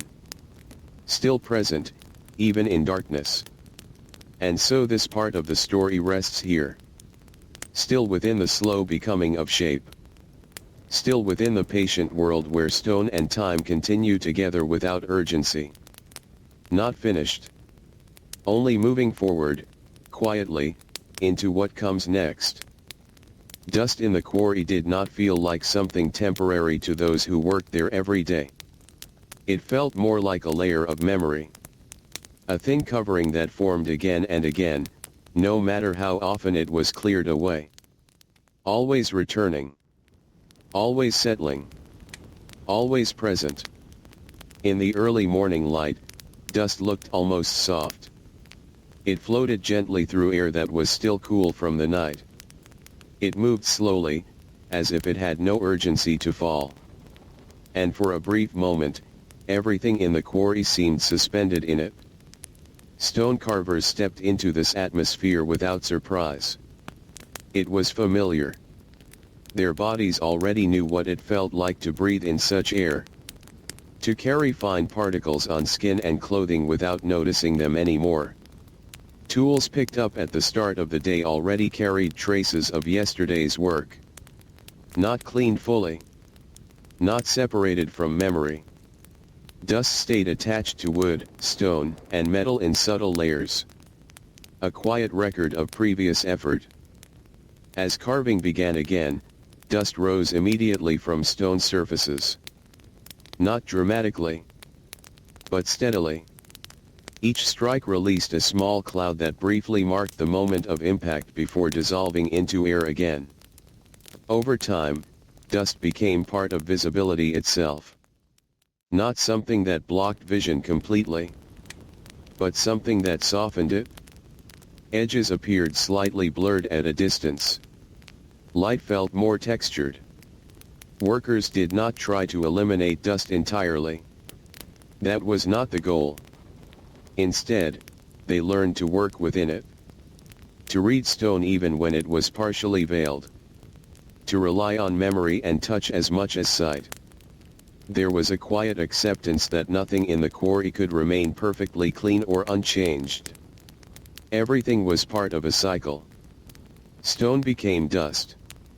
Dust returned to stone surfaces. And work continued within that movement. Mid-morning light made dust especially visible. It would rise in thin streams around working areas. Sometimes drifting upward. Sometimes settling in slow waves. It gave the quarry a layered appearance. As if time itself was visible in the air. Hands that worked stone long enough began to feel dust differently. Not as something external, but as something that belonged to the environment of touch itself. It was simply part of contact with material.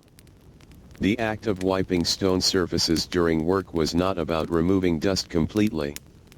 It was about understanding shape more clearly for a moment. A brief clearing of vision before continuing shaping. Then dust would return again. There was something almost gentle about its persistence. It did not interrupt work. It accompanied it. Always present in the background of motion and sound.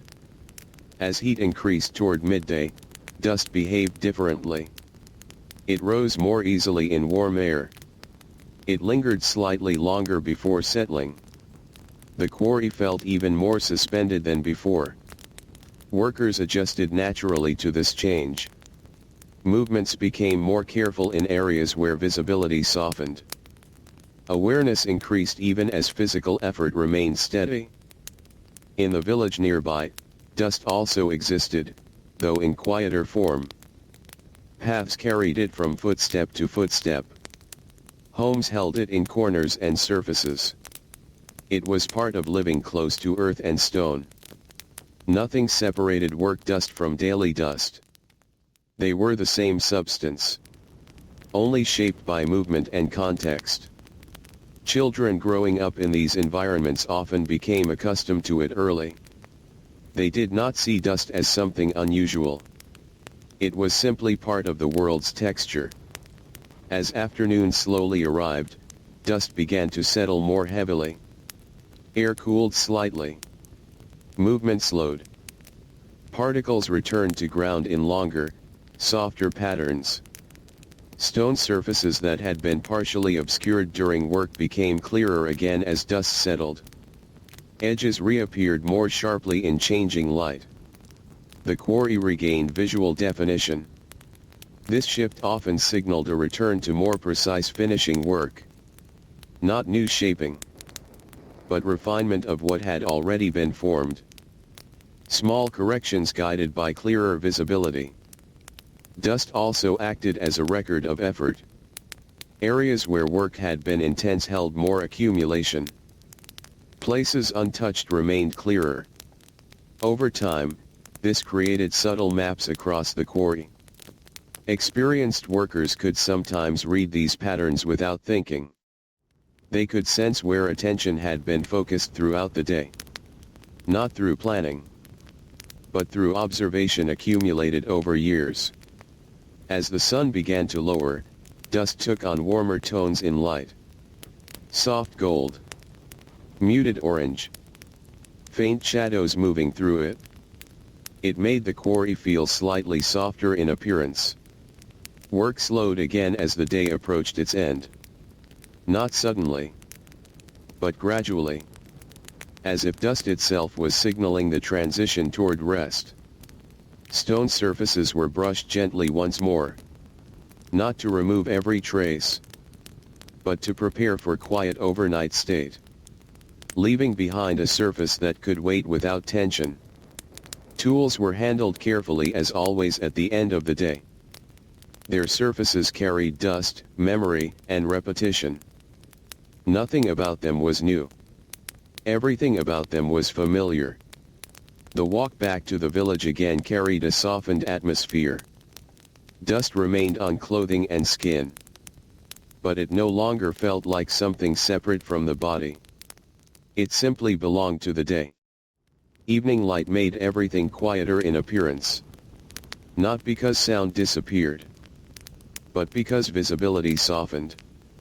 Edges between objects and air became less distinct. In the village, dust settled along with the rest of the day. Fires burned gently. Food was prepared slowly.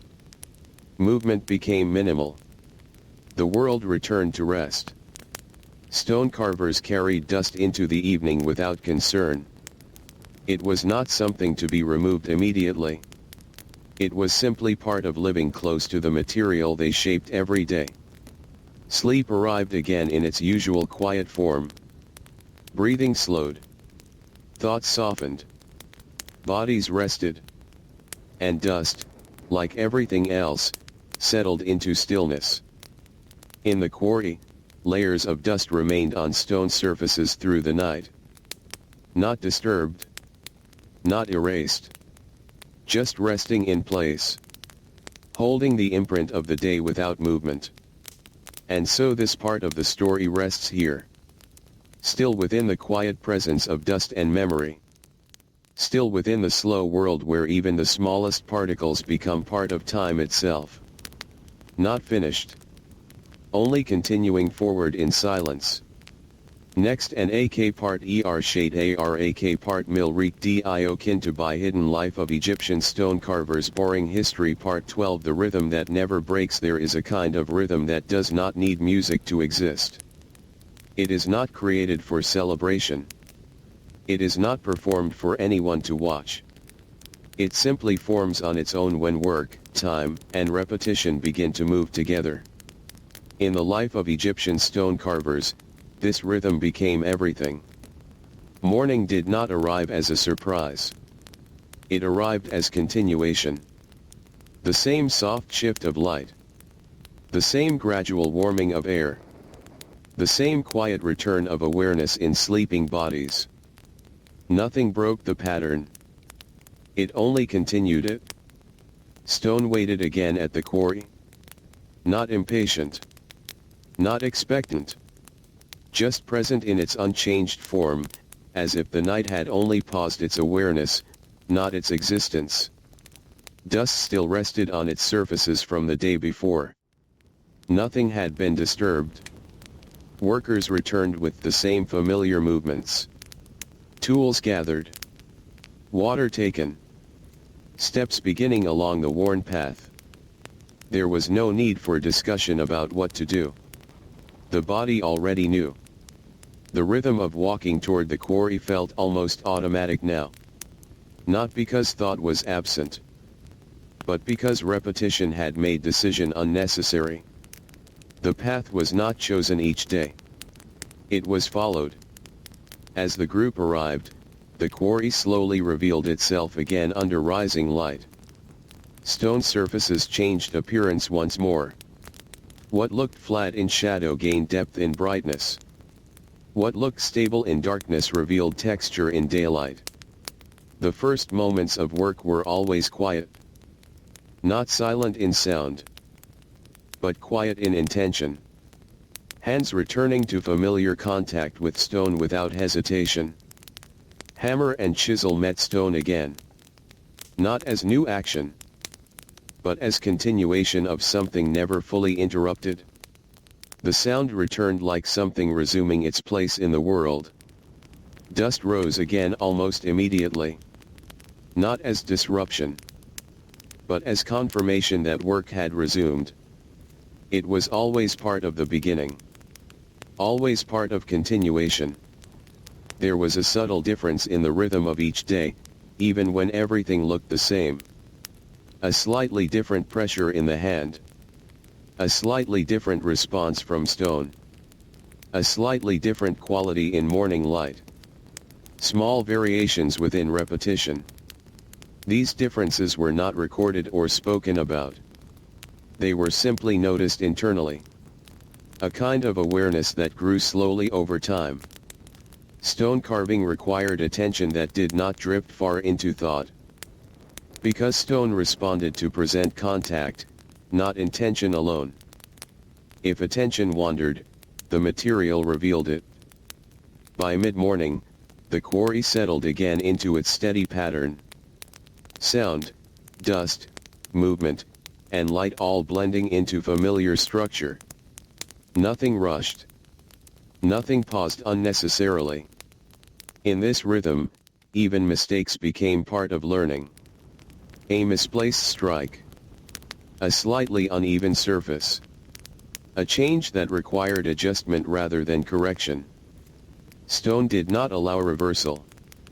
Only continuation from the new state. This shaped the way workers thought over time. Not in abstract ideas, but in practical acceptance. What was done could not be undone. Only continued differently. As heat increased, the rhythm softened slightly. Not broken. Just adjusted. Movement became smaller. Pauses became slightly longer. Attention became more inward. The quarry under strong light felt almost still from a distance. But inside it, work continued steadily. Small actions. Careful adjustments. Measured repetition. The village nearby mirrored this rhythm in its own way. Not through carving stone, but through daily life shaped by the same environment. Cooking. Resting. Preparing. Waiting for cooler hours. Even silence in these spaces had rhythm. It was not constant stillness, but alternating presence and absence of sound. A natural breathing of environment and people together. As afternoon approached, light softened again. The quarry regained clarity in shape and detail. Work naturally shifted toward refinement.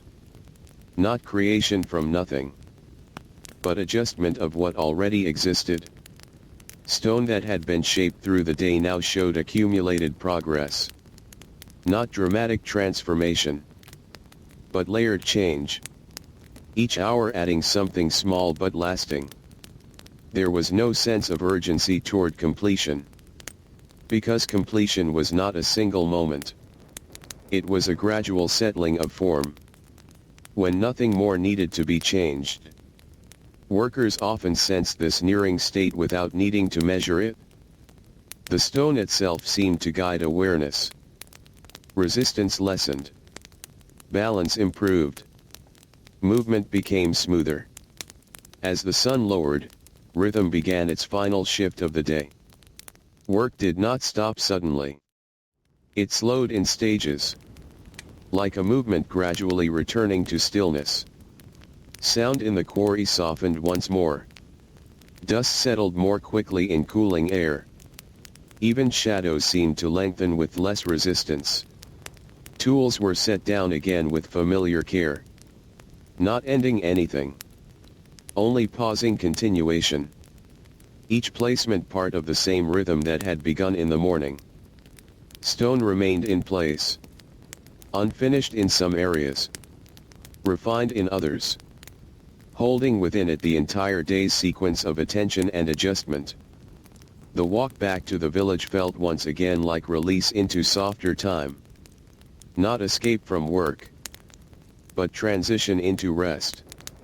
A return to quieter rhythm. Evening returned gently. Firelight. Simple meals. Low conversation. The same pattern, repeated without exhaustion.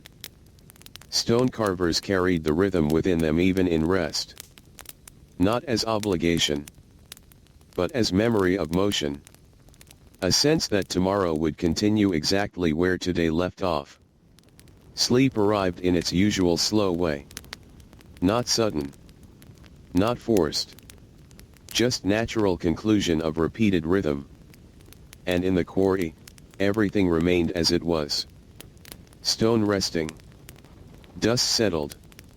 Tools still. Waiting for the next morning to resume the same pattern again. And so this part of the story rests here.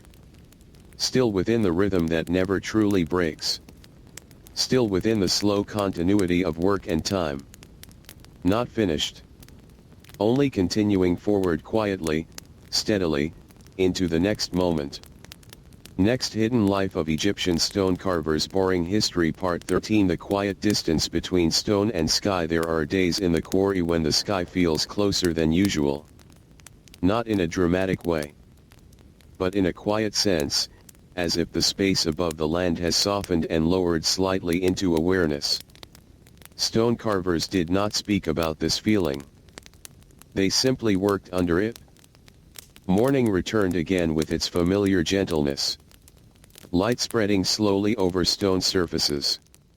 Air shifting from cool to warm.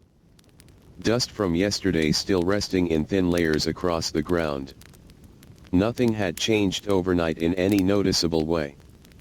And yet everything continued. The village near the quarry stirred once more in its slow pattern. Not hurried. Not delayed. Just following its own rhythm that had been repeated for so long it no longer needed direction. Water carried. Food prepared. Tools gathered. The day resumed itself. As workers walked toward the quarry, the distance between village and stone felt familiar in both body and memory. Each step was part of something already known. Not a journey into something new, but a return to something ongoing. When the quarry came into view, it did not appear different from before. Stone still lay in structured silence. Work areas still marked by use. Surfaces still carrying traces of unfinished form. Yet light gave it a slightly different character each morning. Stone does not belong to time in the same way humans do. It does not age quickly. It does not rush toward change. It simply exists while being shaped by slow forces. And in the quarry, human hands became one of those forces. Work began again with its usual quiet certainty. No announcement. No transition. Just movement returning to familiar space. Hands meeting stone as if they had never stopped. The sound of carving filled the quarry once more. Not as something separate from environment, but as part of it. Wind, dust, stone, and impact all blending into a steady presence. There were moments when the sky above felt unusually open. Not brighter. Not clearer. Just more present. As if distance itself had become softer. In those moments, workers often continued without noticing the feeling directly. But something in their attention adjusted slightly. A greater awareness of space. Of silence between sounds. Of light resting on stone. Stone carving always required attention to small things. A shift in texture. A change in resistance. A difference in how light touched a surface. These small details guided everything. As the morning progressed, rhythm returned to its steady form. Strike. Pause. Observe. Adjust. The repetition was not mechanical. It was attentive. Dust again rose from stone surfaces with every motion. Not as disturbance, but as confirmation of ongoing work. It never stayed still long enough to define shape on its own. By mid-morning, heat began to settle over the quarry again. Light became stronger. Shadows shortened. Surfaces brightened until detail required closer attention. Work adapted without interruption. Not through instruction, but through awareness. Movements became more measured. Force became more controlled. Stone responds differently under heat. Not visibly at first, but in subtle resistance. In slight changes in how it breaks or yields under pressure. Experienced workers recognized these changes without needing explanation.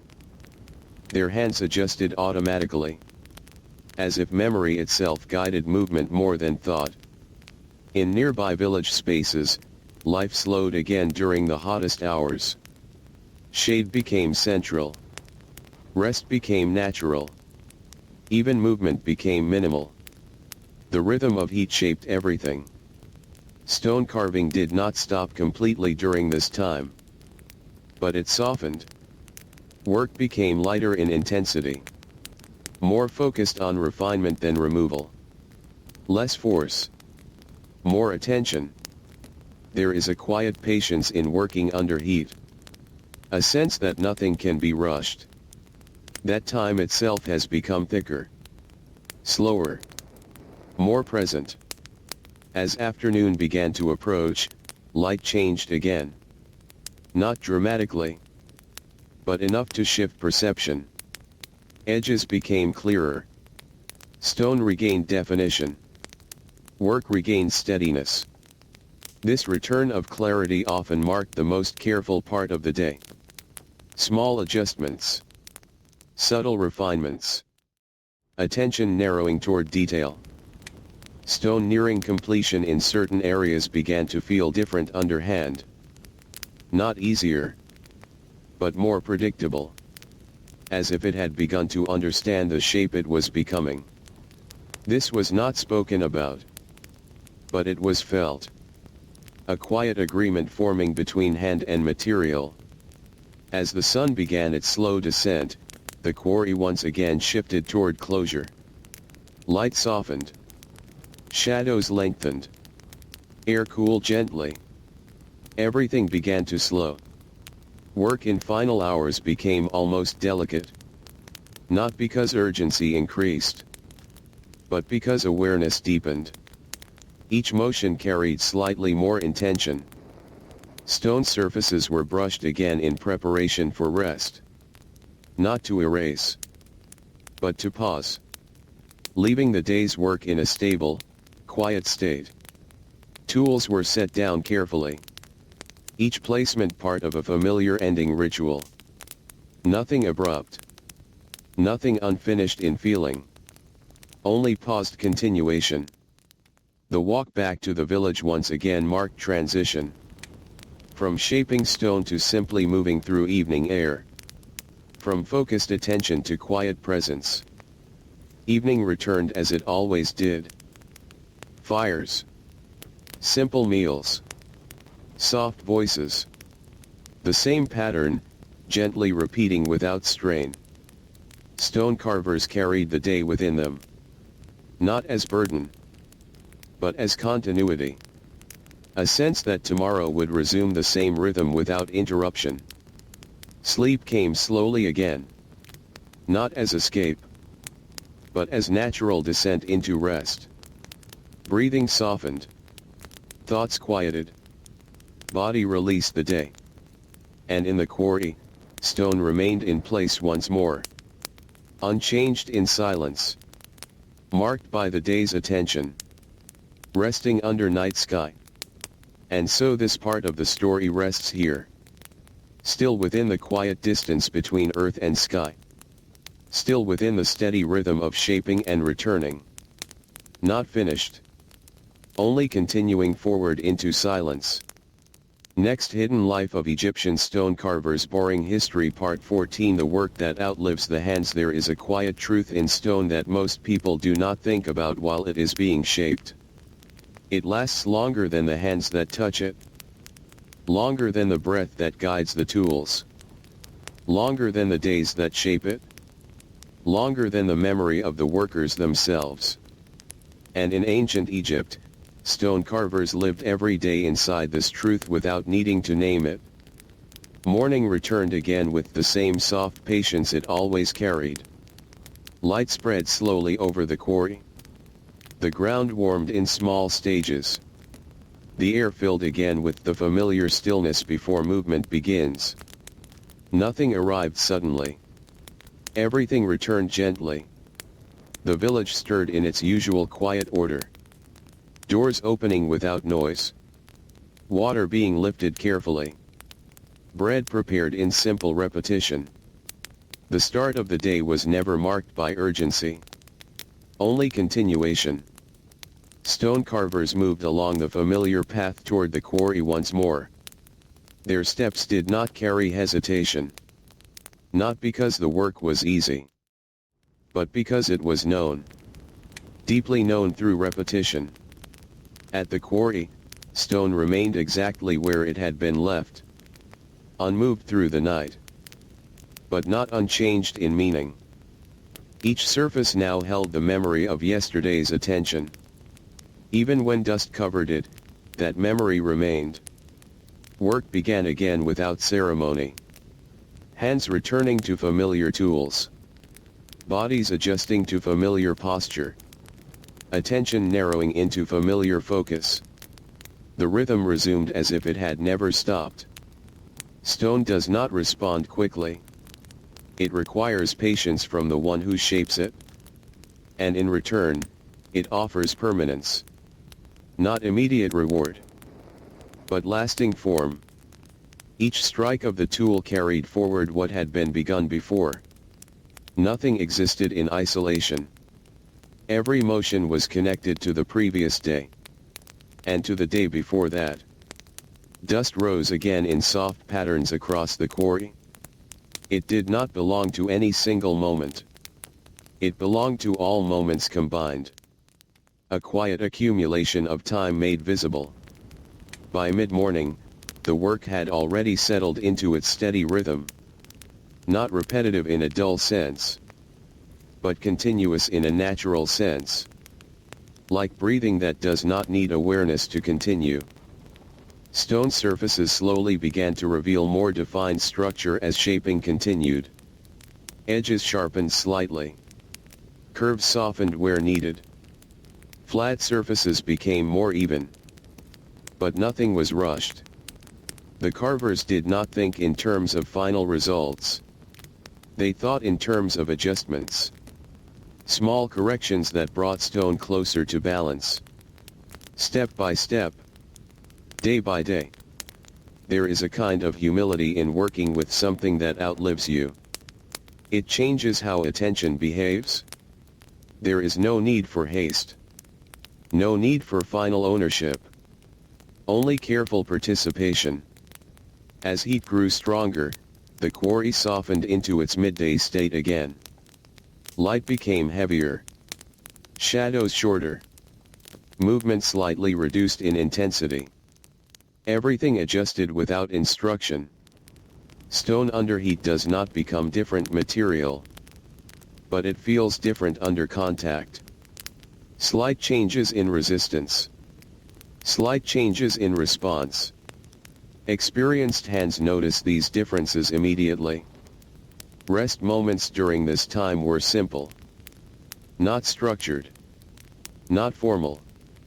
Just pauses where the body allowed itself to slow. Breathing returning to ease before continuing work. In nearby village spaces, life mirrored this same rhythm. Quiet activity under shade. Minimal movement during heat. Gradual return of energy as conditions eased. Nothing forced. Everything adapted. Stone carving is not only physical labor. It is sustained attention over time. a tension that does not break easily, a tension that becomes part of the body itself. As afternoon light began to soften, the quarry slowly regained clarity again. Forms became more visible, edges more readable, surfaces more defined. Work naturally shifted toward refinement. At this stage, changes were no longer large. They were subtle. A slight smoothing here, a gentle alignment there, a careful reduction of unevenness. Stone nearing completion often feels different in a quiet way. Not emotionally, but structurally. It begins to respond with less resistance, as if it recognizes its direction. Workers rarely spoke about completion directly, because completion was not a sudden event. It was a gradual settling, a point where further change was no longer necessary. As the sun began its descent again, the quarry entered its closing rhythm. Light softened across stone. Shadows lengthened slowly. Air cooled in gradual waves. The day approached its gentle end. Tools were handled carefully as always. Not as objects of urgency, but as familiar companions of daily rhythm. Each one placed down with quiet precision. Stone was left again in an unfinished but stable state, holding the memory of the day's shaping, waiting without tension for tomorrow's return. The walk back to the village once more carried that soft transition feeling. From focused shaping to open stillness. From stone to sky. From labor to rest. Evening returned in its familiar way. Fires glowing softly. Simple meals prepared. Voices low and steady. The world settling again into calm repetition. Stone carvers carried the day within them without effort. Not as weight, but as continuity. A sense that nothing ever fully ends here. It only pauses. Sleep came gently once more. Breath slowing. Thoughts quieting. Body releasing the day. A return to stillness that prepares for continuation. And in the quarry, stone remained once again under night sky. Marked by invisible layers of attention. Shaped but not finished. Present but unchanged in essence. And so this part of the story rests here. Still within the quiet endurance of work that outlives the hand. Still within the slow world where time becomes form. Not finished. Only continuing forward into silence. Next, Hidden Life of Egyptian Stone Carvers. Boring History Part 15. The shape that is not yet finished. There is a moment in stone carving that is easy to miss. It does not announce itself. It does not arrive with certainty. It is only noticed afterward, when the stone no longer feels the same under the hand. Not complete. Not unfinished in the old sense. But somewhere in between. Morning once again returned to the quarry. The same soft light. The same gradual warming of air. The same quiet transition from night into working day. Nothing changed in appearance. And yet everything continued forward. Stone waited in place as it always did. Carved in parts. Rough in others. Balanced between form and possibility. It did not ask to be finished quickly. It simply existed within the process of becoming. Workers arrived along the familiar path again. Their movement was steady. Their pace unchanged. Their awareness already aligned with the rhythm of the day. There was no beginning that felt like a beginning. Only continuation. Tools were lifted again from resting places. Not as new objects of work, but as extensions of memory. Each one already knew the hand that held it, and each hand already knew the stone it would meet. The first contact of the day with stone always carried a certain quietness. Not hesitation, but recognition. as if both hand and material were meeting again after a short pause, rather than a separation. Dust from previous days still lingered lightly on surfaces. Not fully erased. Not fully removed. Just settled into the texture of everything. A reminder that no moment truly disappears. It only becomes part of what follows. Work resumed with its usual slow precision. Not driven by urgency, but guided by attention. Each movement shaped by the awareness of what the stone had already become. Stone does not reveal its final form at the beginning. It reveals direction. A sense of where it is moving toward. Not in clear lines, but in subtle suggestions. By mid-morning, the quarry had once again settled into its steady rhythm. Sound, movement, dust, and light all blending into familiar pattern. Nothing new was required for the work to continue. Only presence. A partially shaped stone carries a different kind of weight in the mind. It is no longer raw material. But it is not yet complete form. It exists in a space of waiting transformation. Workers often adjusted their approach depending on this stage. Earlier rough shaping required broader movement. Later refinement required smaller, slower attention. Each phase had its own rhythm. There was no clear boundary between these phases. Only gradual transition. One moment blending into the next without interruption. As heat increased again, the quarry softened into midday stillness. Light became strong and direct. Shadows shortened. Surfaces brightened until detail required closer focus. Work adapted as it always did. Not through instruction, but through awareness carried in the body. Movement became more careful. Effort became more measured. Stone under strong light feels slightly different.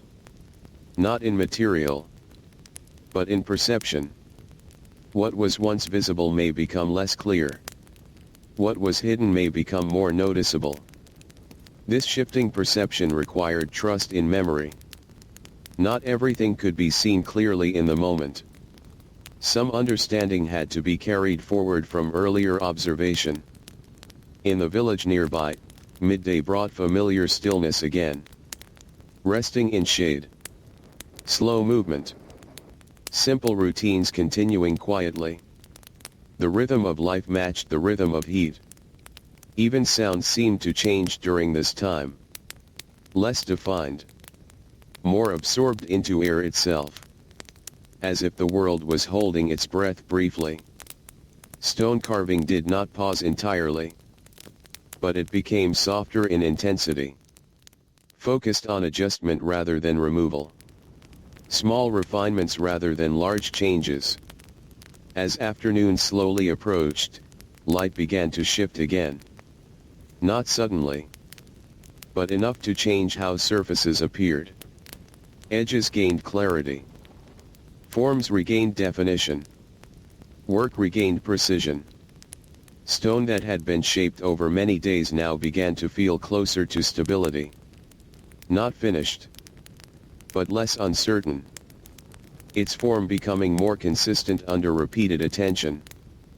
There is a quiet moment in long work when resistance changes. Not disappears, but softens. The material begins to respond more predictably.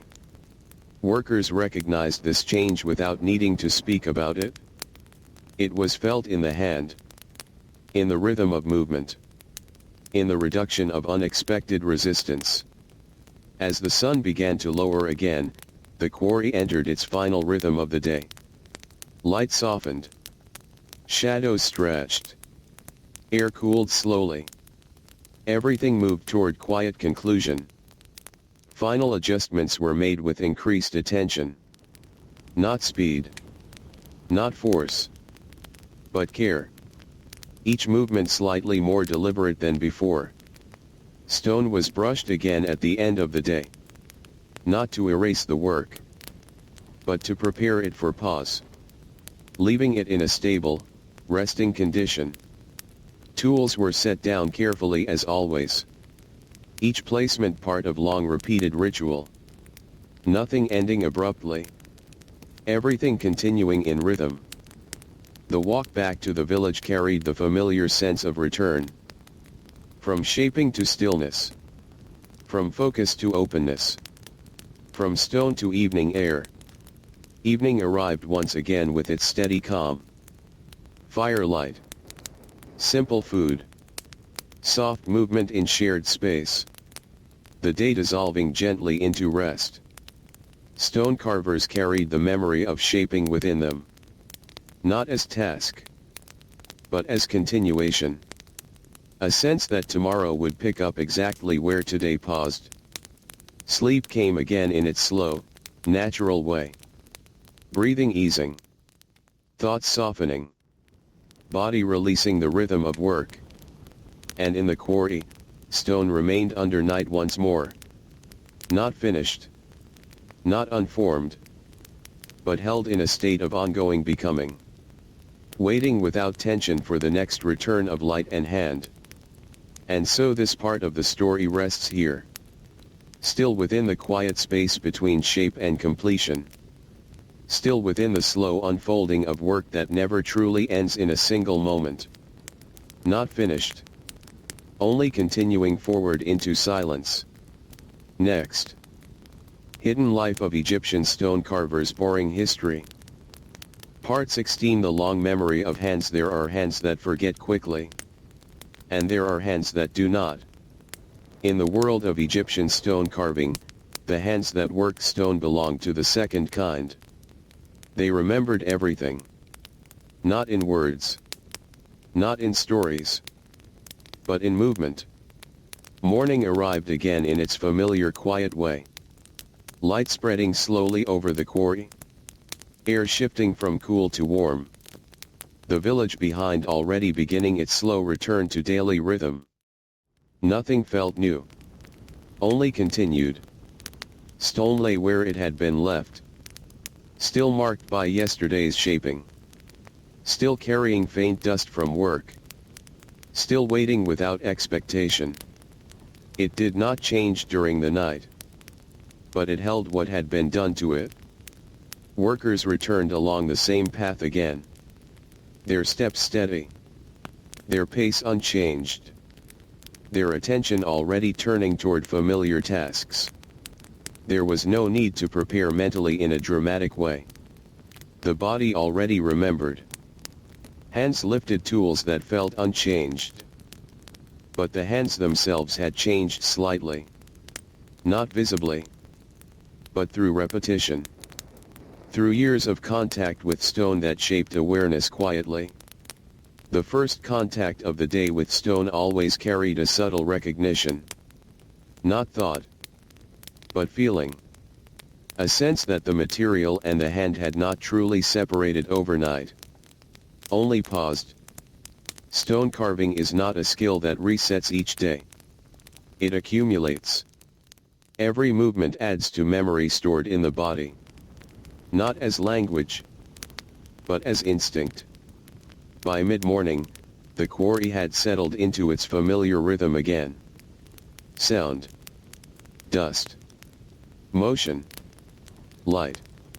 All layered together in steady continuation.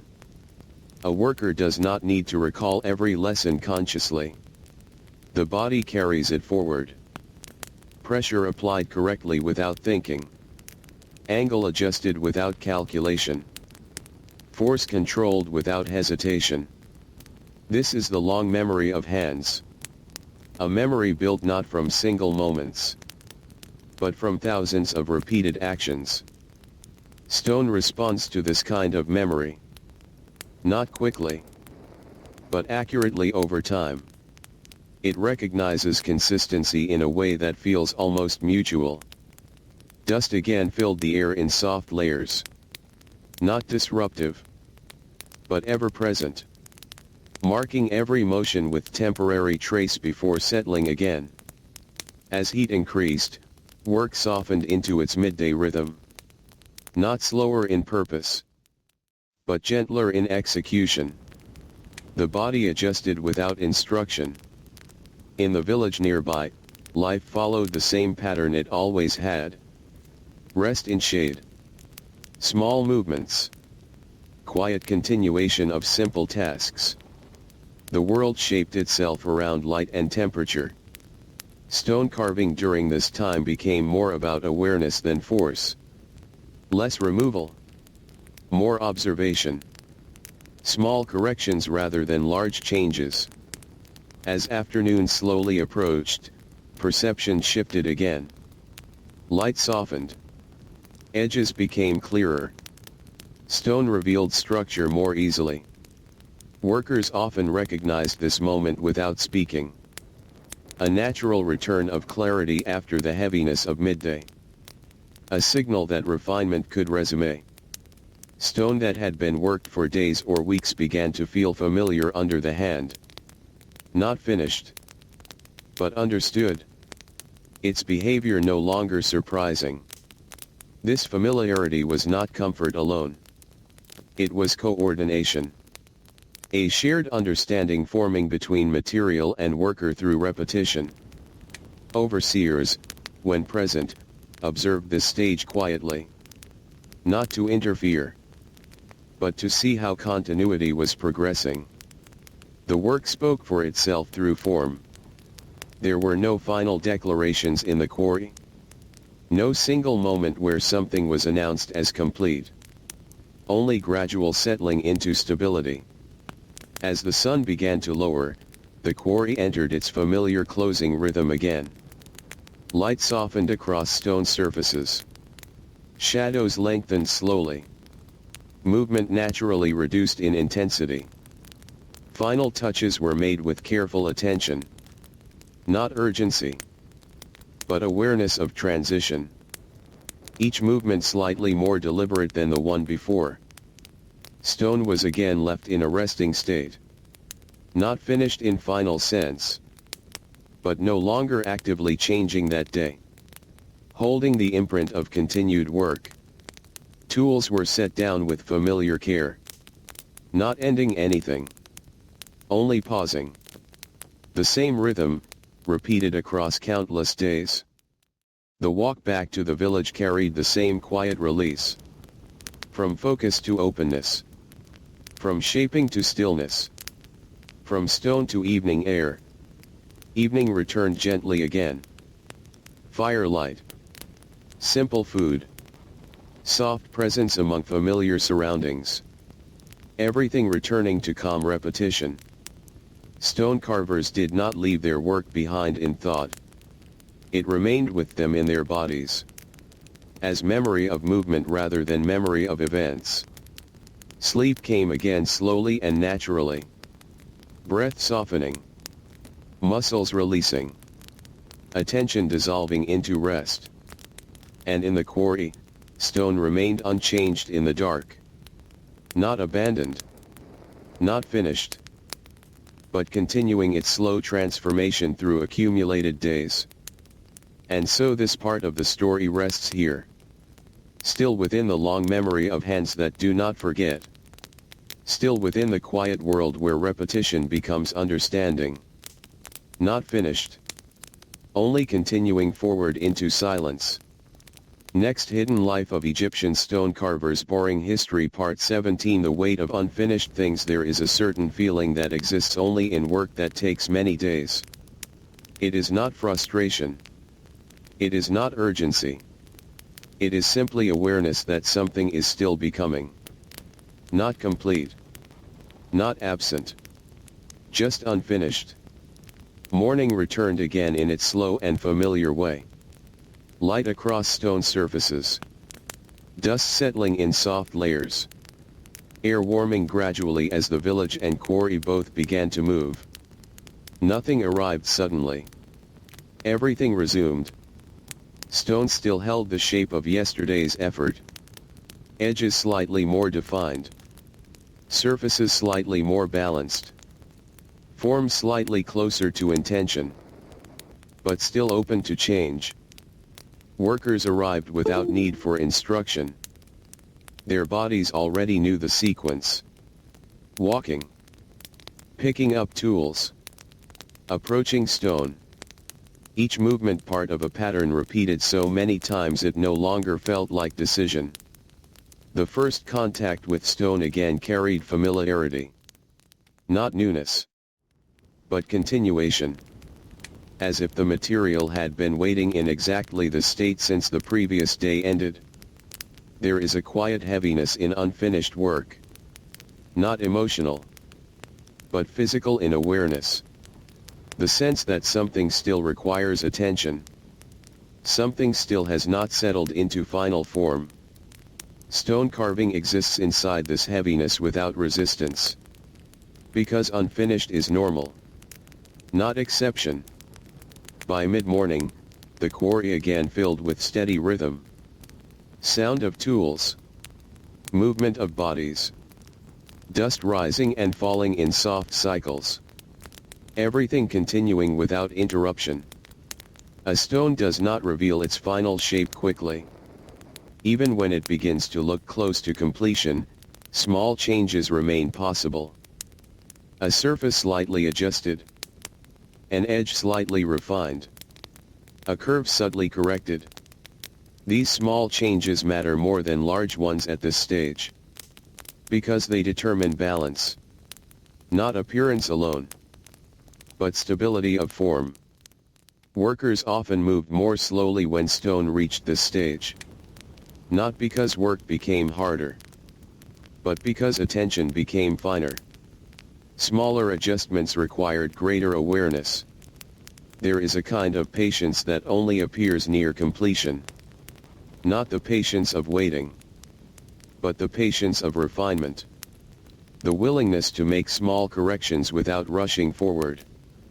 Dust again rose with each movement. But now it seemed to settle more visibly on already shaped surfaces. As if marking progress across time. Layer by layer. In the village nearby, the same rhythm continued. Simple routines. Quiet movement. Rest during heat, activity during cooler hours. Life and labor shared the same pattern of adaptation. As midday heat grew stronger again, work softened once more. Not stopping, but reducing intensity. Allowing stone and body both to exist under the same conditions of stillness. Stone under heat feels less responsive in subtle ways. Not changing its nature, but changing how it is perceived. So workers rely more on memory than immediate sight. The quarry during this time felt almost suspended again. Movement slowed. Sound softened. Attention narrowed inward. Even unfinished stone seems to rest during this phase of the day. As if it understands that change continues later, not now. As afternoon approached, light gradually restored clarity. Shadows returned. Edges became visible again. Surfaces regained definition. Work slowly resumed full attention. This return of clarity is always quiet. Not dramatic. Just a shift in perception that signals continuation of refinement. Stone nearing completion begins to feel different under repeated touch. Not physically softer, but more coherent in response. Less resistance. More predictability. This does not mean the work is finished. Only that it is approaching balance. A state where further change becomes minimal. Workers recognize this stage through familiarity rather than instruction. A sense that only small adjustments remain. Not transformation, but alignment. Overseers, when present, observe this phase with quiet attention. Not directing strongly, but confirming continuity of progress. The work speaks in form rather than words. As the sun begins to lower again, the quarry enters its final rhythm of the day. Light softens. Shadows stretch. Movement slows naturally. Final adjustments are made with careful awareness. Not rushed. Not delayed. Just precise and calm. Each motion slightly lighter than the last. Stone is again left in resting state. Unfinished in absolute sense, but stable in current form. Ready for continuation tomorrow if needed. Tools are set down as always with quiet familiarity. Not ending. Only pausing. A rhythm repeated so often it feels permanent. The walk back to the village once again marks transition. From shaping stone to leaving it behind for the night. From focused attention to wider stillness. Evening returns gently. Fires. Food. Soft presence among familiar surroundings.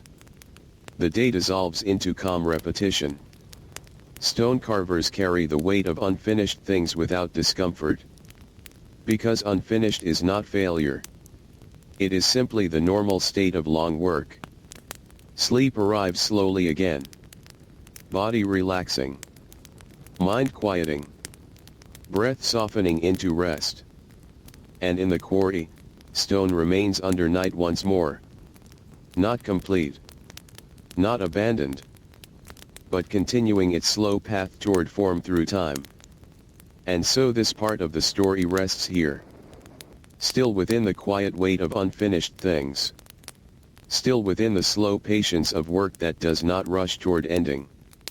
Not finished. Only continuing forward into silence. Next, hidden life of Egyptian stone carvers. Boring history. Part 18. The silence between two strikes. There is a small moment in stone carving that almost disappears if you are not paying attention. It is not the strike of the tool. It is not the sound after impact. It is what happens between them. A quiet space that lasts only a fraction of a breath. And yet, in that space, everything is decided. Morning once again returned to the quarry in its familiar way. Light slowly unfolding across stone. Air warming in gentle stages. The village and work site both waking without urgency. Nothing interrupted the rhythm. It simply resumed. Stone still carried the marks of previous shaping. Not final form, but direction. A sense of where it was slowly moving through repeated attention. Workers arrived again along the same path they had walked so many times before. Their movement did not require thought. It was already known in the body. Steps. Approach. Preparation. All unfolding without interruption. When the tools met stone again, sound returned as always. But it was not only the sound that mattered. It was the pause before it. The instant where nothing happens yet. Where intention exists without action. In that brief silence between strike and impact, awareness becomes complete. The hand has already chosen. The stone has not yet responded. Time feels briefly suspended. Then movement completes itself. Stone carving is not defined only by force. It is defined by timing. Not speed, but placement within time. Each strike carries meaning only because of the silence around it. Without that silence, sound would have no shape. No distinction. No rhythm. As the day continued, this pattern repeated endlessly. Strike. Silence. Impact. Release. A sequence so simple it becomes invisible when seen too quickly. Dust again rose with every movement. But even dust seemed to participate in the rhythm. Appearing at impact. Suspending briefly. Settling again into stillness. By mid-morning, the quarry had settled fully into its working state. Not chaotic. Not quiet. But balanced between motion and pause. Stone surfaces under steady attention began to reflect accumulated change. Not dramatic transformation, but gradual alignment. Edges becoming less uncertain. Surfaces becoming more coherent. Workers rarely focused on the result of a single strike. They focused on sequence. Because meaning came from repetition, not isolation. Even small errors were understood within this rhythm. A misplaced strike was not an ending. It was simply part of continued adjustment. Stone does not reject imperfection immediately. It holds it, and allows it to be corrected only through further time. As heat increased again toward midday, silence between actions became more noticeable. Not because it grew longer, but because everything else softened. The quarry in strong light often feels slower in perception. Not in activity, but in awareness. Time seems to stretch slightly between movements. Workers adjusted naturally to this shift. Movements became more measured. Pauses became more natural. Attention became more inward. In the village nearby, midday stillness returned once again. Simple rest. Minimal motion. Soft continuation of daily life under heat. Stone carving during this time does not stop. But it changes tone. Less force. More observation. More listening to material than shaping it aggressively. As afternoon slowly approached, the silence between strikes began to feel different again. Not heavy, but clearer. As if the world was becoming more open to detail. Light shifting across stone revealed structure more clearly. Edges gained definition. Surfaces regained contrast. Forms became easier to read. This clarity signaled the return of refinement work. Small adjustments replacing larger shaping. Fine corrections replacing broad removal. Stone nearing completion responds differently in this stage. Not faster, but more predictably. As if resistance has already been reduced through earlier work. Workers recognize this without needing explanation. The hand feels it. The eye sees it. The rhythm changes subtly. Overseers, when present, often stand quietly during these phases. Observing not individual actions, but continuity of progress across time.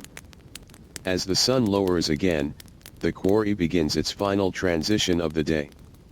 Light softens. Shadows lengthen. Sound becomes less dense between actions.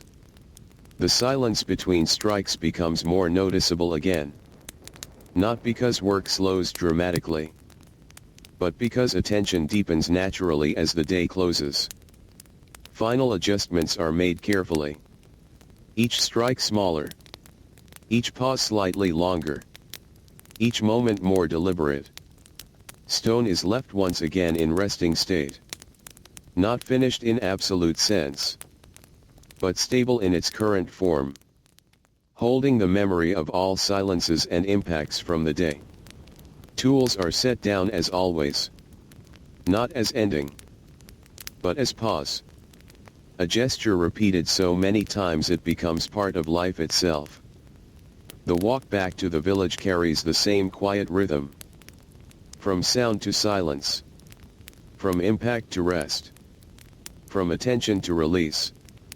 Evening returns softly again. Fires. Food.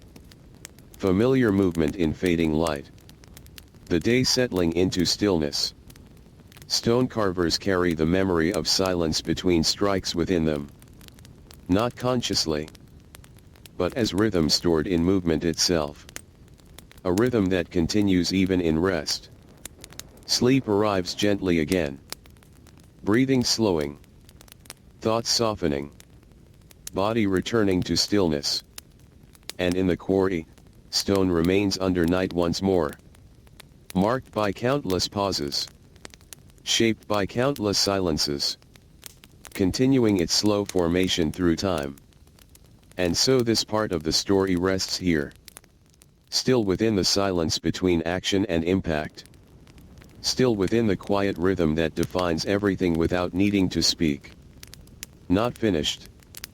Only continuing forward into stillness. Next, Hidden Life of Egyptian Stone Carvers. Boring History Part 19. The shape that remembers nothing. Stone does not remember in the way people do. It does not hold stories. It does not keep names. It does not preserve moments as images in the mind. And yet, it remembers everything that happens to it in a different way. Not as thought, but as change. Morning returned again with its slow and familiar light. The quarry appeared unchanged at first glance. Stone resting in place. Dust settled in thin layers. Air beginning to warm gently. But nothing in the world ever returns exactly the same. Workers walked the same path once more. Their movement steady. Their presence familiar. Their attention already aligned with repetition. There was no sense of beginning. Only continuation of something already in motion. Stone still carried the accumulated shaping of previous days. Not as visible memory, but as form. Slight angles. Subtle curves. Balanced surfaces slowly taking shape. When hands met stone again, there was no introduction. No need to reacquaint. Contact resumed as if it had never stopped. The surface of stone responds not to memory, but to pressure. Each strike leaves a change that cannot be undone. Not remembered, but physically preserved. This is why stone feels different from all other materials. It does not forget. It simply accepts and becomes.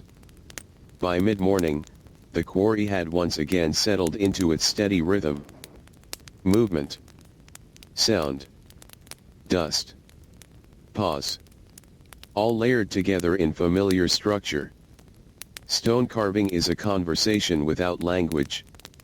One side speaks through pressure. The other responds through resistance. Neither side explains itself. Neither side repeats in the same way twice. As heat increased, the surface of stone changed perception slightly. Not in substance, but in readability. What once seemed clear became more subtle. What seemed subtle became more hidden. Workers adjusted without thinking.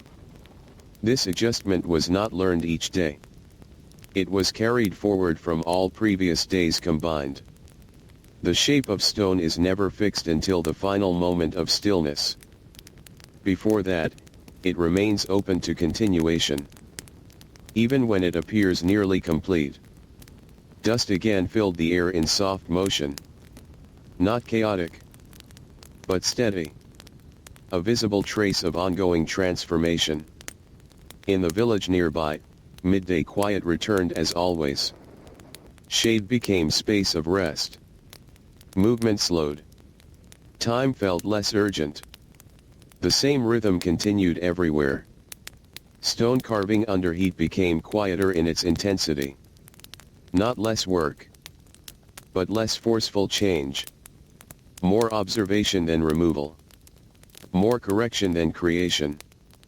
As afternoon approached, light began to reveal structure more clearly again. Edges sharpened in perception. Forms regained definition. Stone appeared more understandable to the eye. This clarity is not permanent. It depends entirely on light, angle, and attention. Stone itself remains unchanged in essence. Only perception shifts. Workers often take advantage of this shift to refine detail. Small adjustments. Subtle smoothing. Careful alignment. Nothing large. Everything precise. Stone that is nearing completion begins to feel almost familiar underhand. Not in emotion, but in predictability. Its responses become more stable.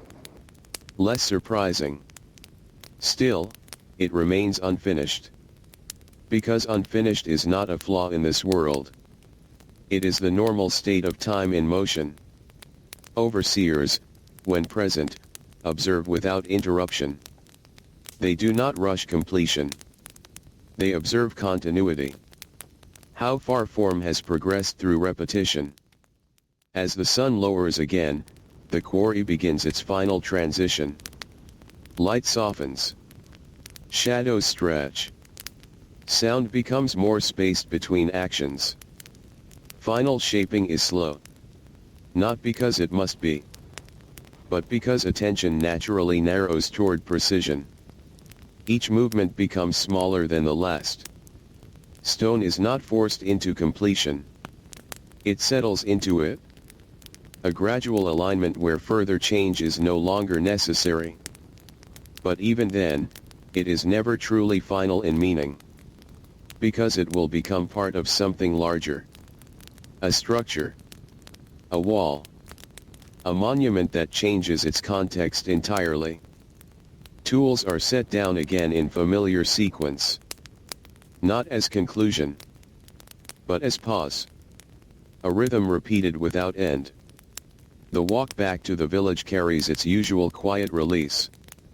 From focused shaping to open stillness. From stone to air. From effort to rest. Evening returns gently. Firelight. Simple food. Soft movement among familiar spaces. The day fades without resistance.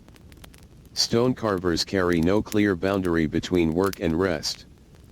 Because both are part of the same continuous rhythm. Only different phases of attention. Sleep arrives once again in its slow and natural way. Breath softening. Body settling. Mind dissolving into quiet. And in the quarry, stone remains under night as always. Unfinished in appearance. Finished in none of its meanings yet. Simply continuing its slow becoming through time. And so this part of the story rests here. Still within the quiet truth that stone does not remember like people do.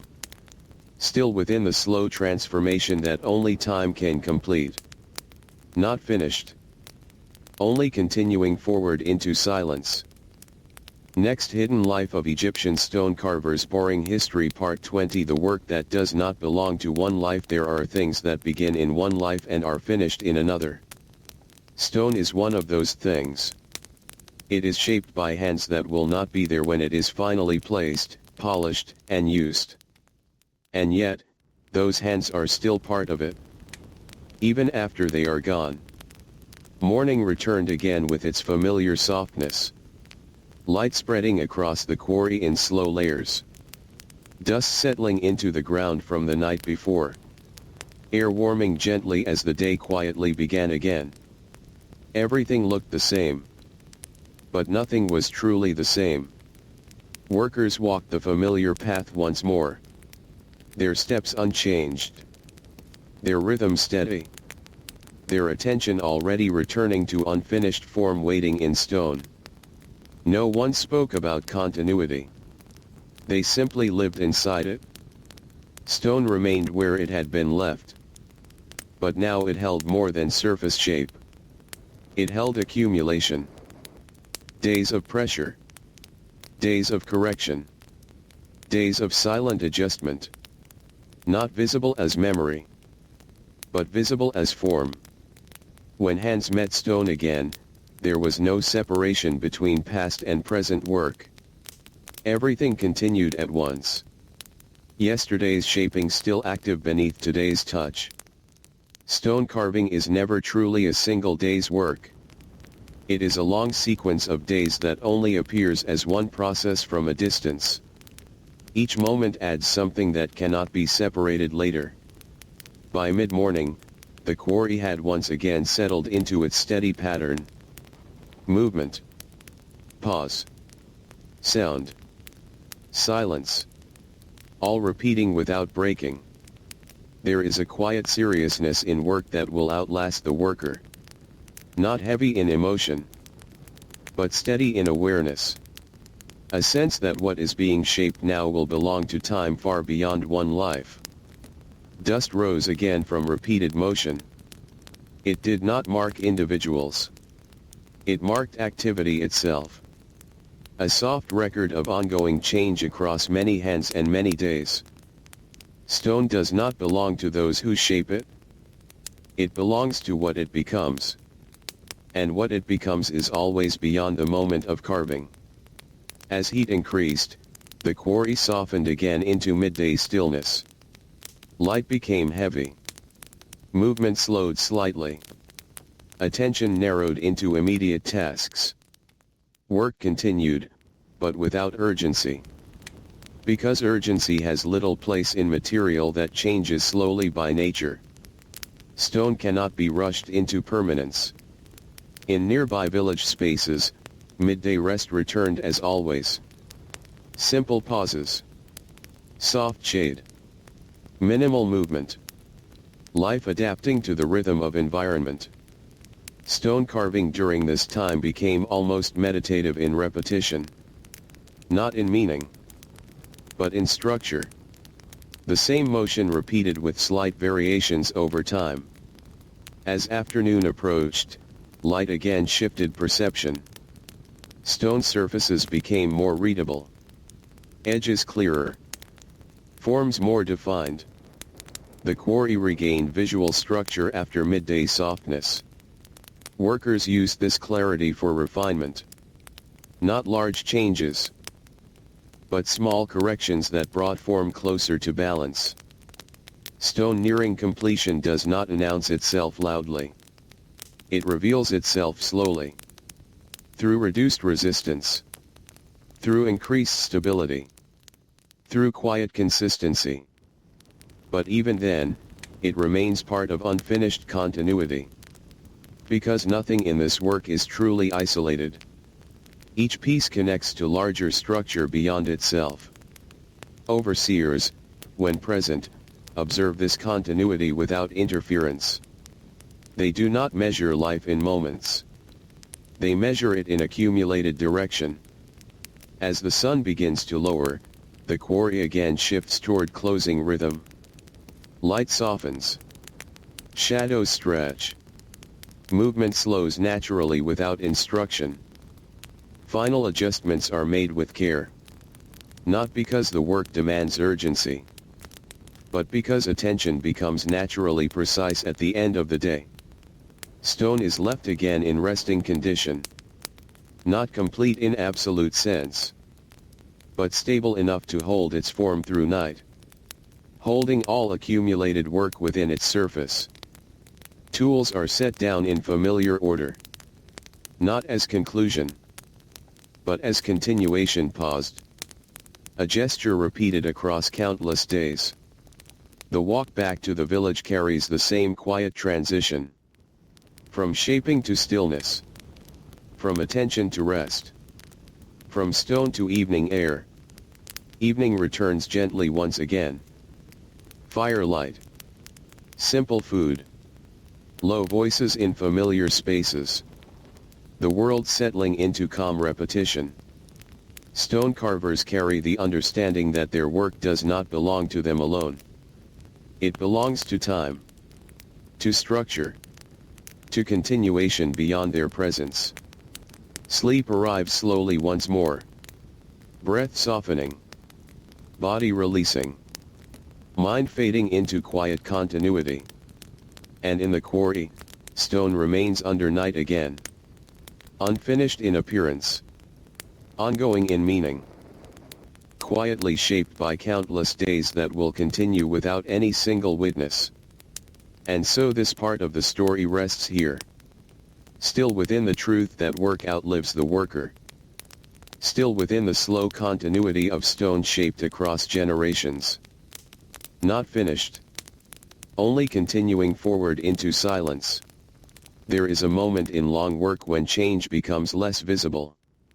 Not because work has stopped, but because it has begun to settle into itself. Stone carving reaches the stage slowly, almost without notice. Morning returned again in its quiet repetition. Light across stone. Dust still resting in thin layers. Air warming gently as the village and quarry both resumed their rhythm. Nothing felt new. And yet everything continued shifting slightly forward. Workers walked the same path again, as they always did. Their steps steady. Their movement familiar. Their attention already inside the quarry before arrival. There was no separation between beginning and continuation anymore. Stone now carried deeper structure from many days of shaping. Not just surface change, but internal balance forming through repeated correction. Edges more consistent. Planes more aligned. Form becoming increasingly stable. When hands met stone again, the response felt slightly different. Not softer, but more predictable. As if the material had learned how to hold itself under steady shaping. Stone does not learn in the way people do, but it adapts through accumulation. Every strike adds direction. Every pause adds understanding. Every correction refines structure.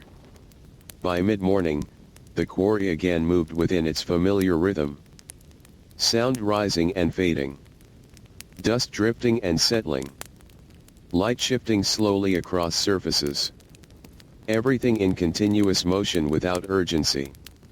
At this stage, changes are no longer large enough to be easily seen from a distance. Only close attention reveals progress. Small refinements. Subtle alignments. Minimal removal of excess. There is a quiet satisfaction in this phase of work. Not emotional satisfaction, but structural awareness. A sense that things are beginning to hold together more clearly. Stone nearing stability behaves differently under touch.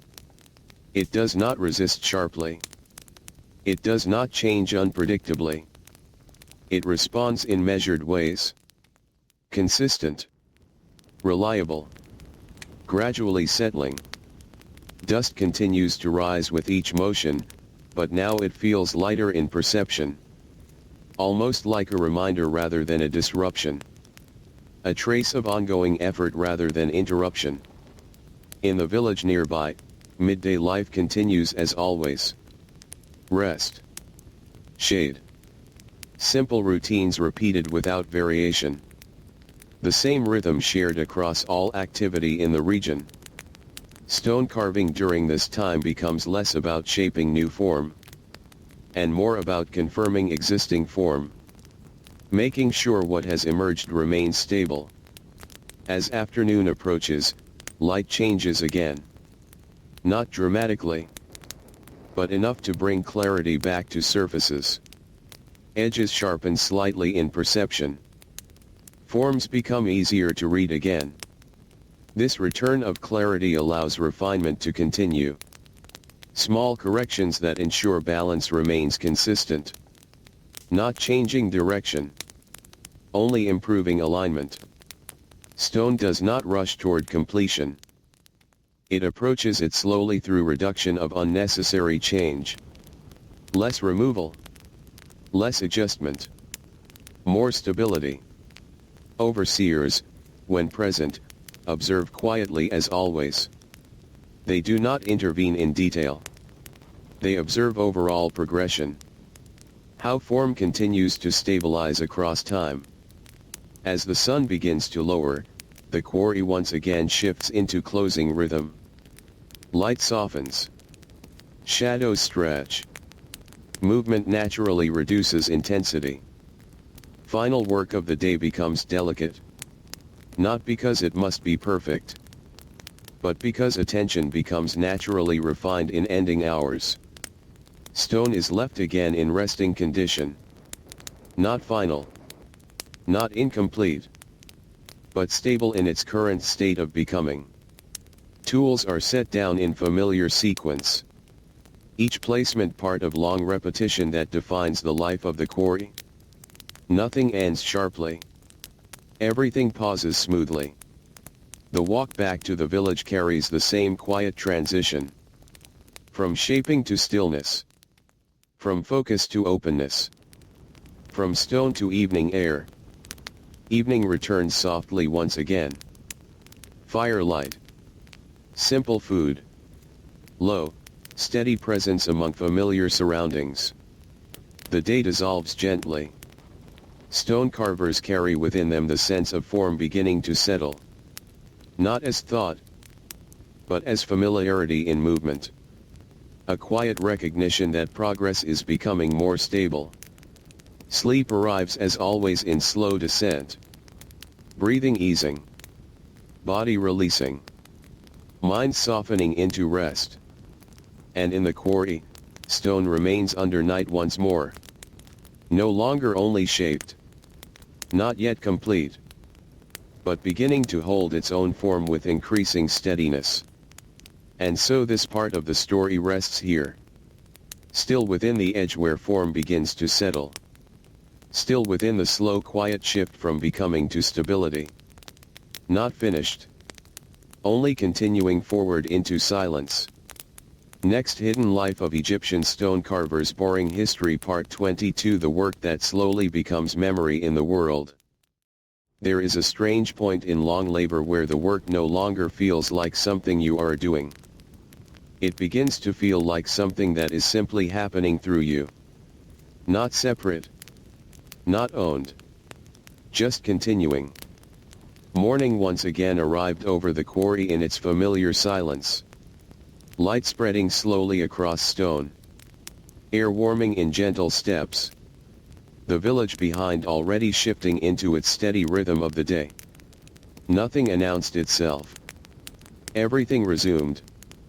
Stone still carried the layered marks of many days. Not as visible history, but as structure.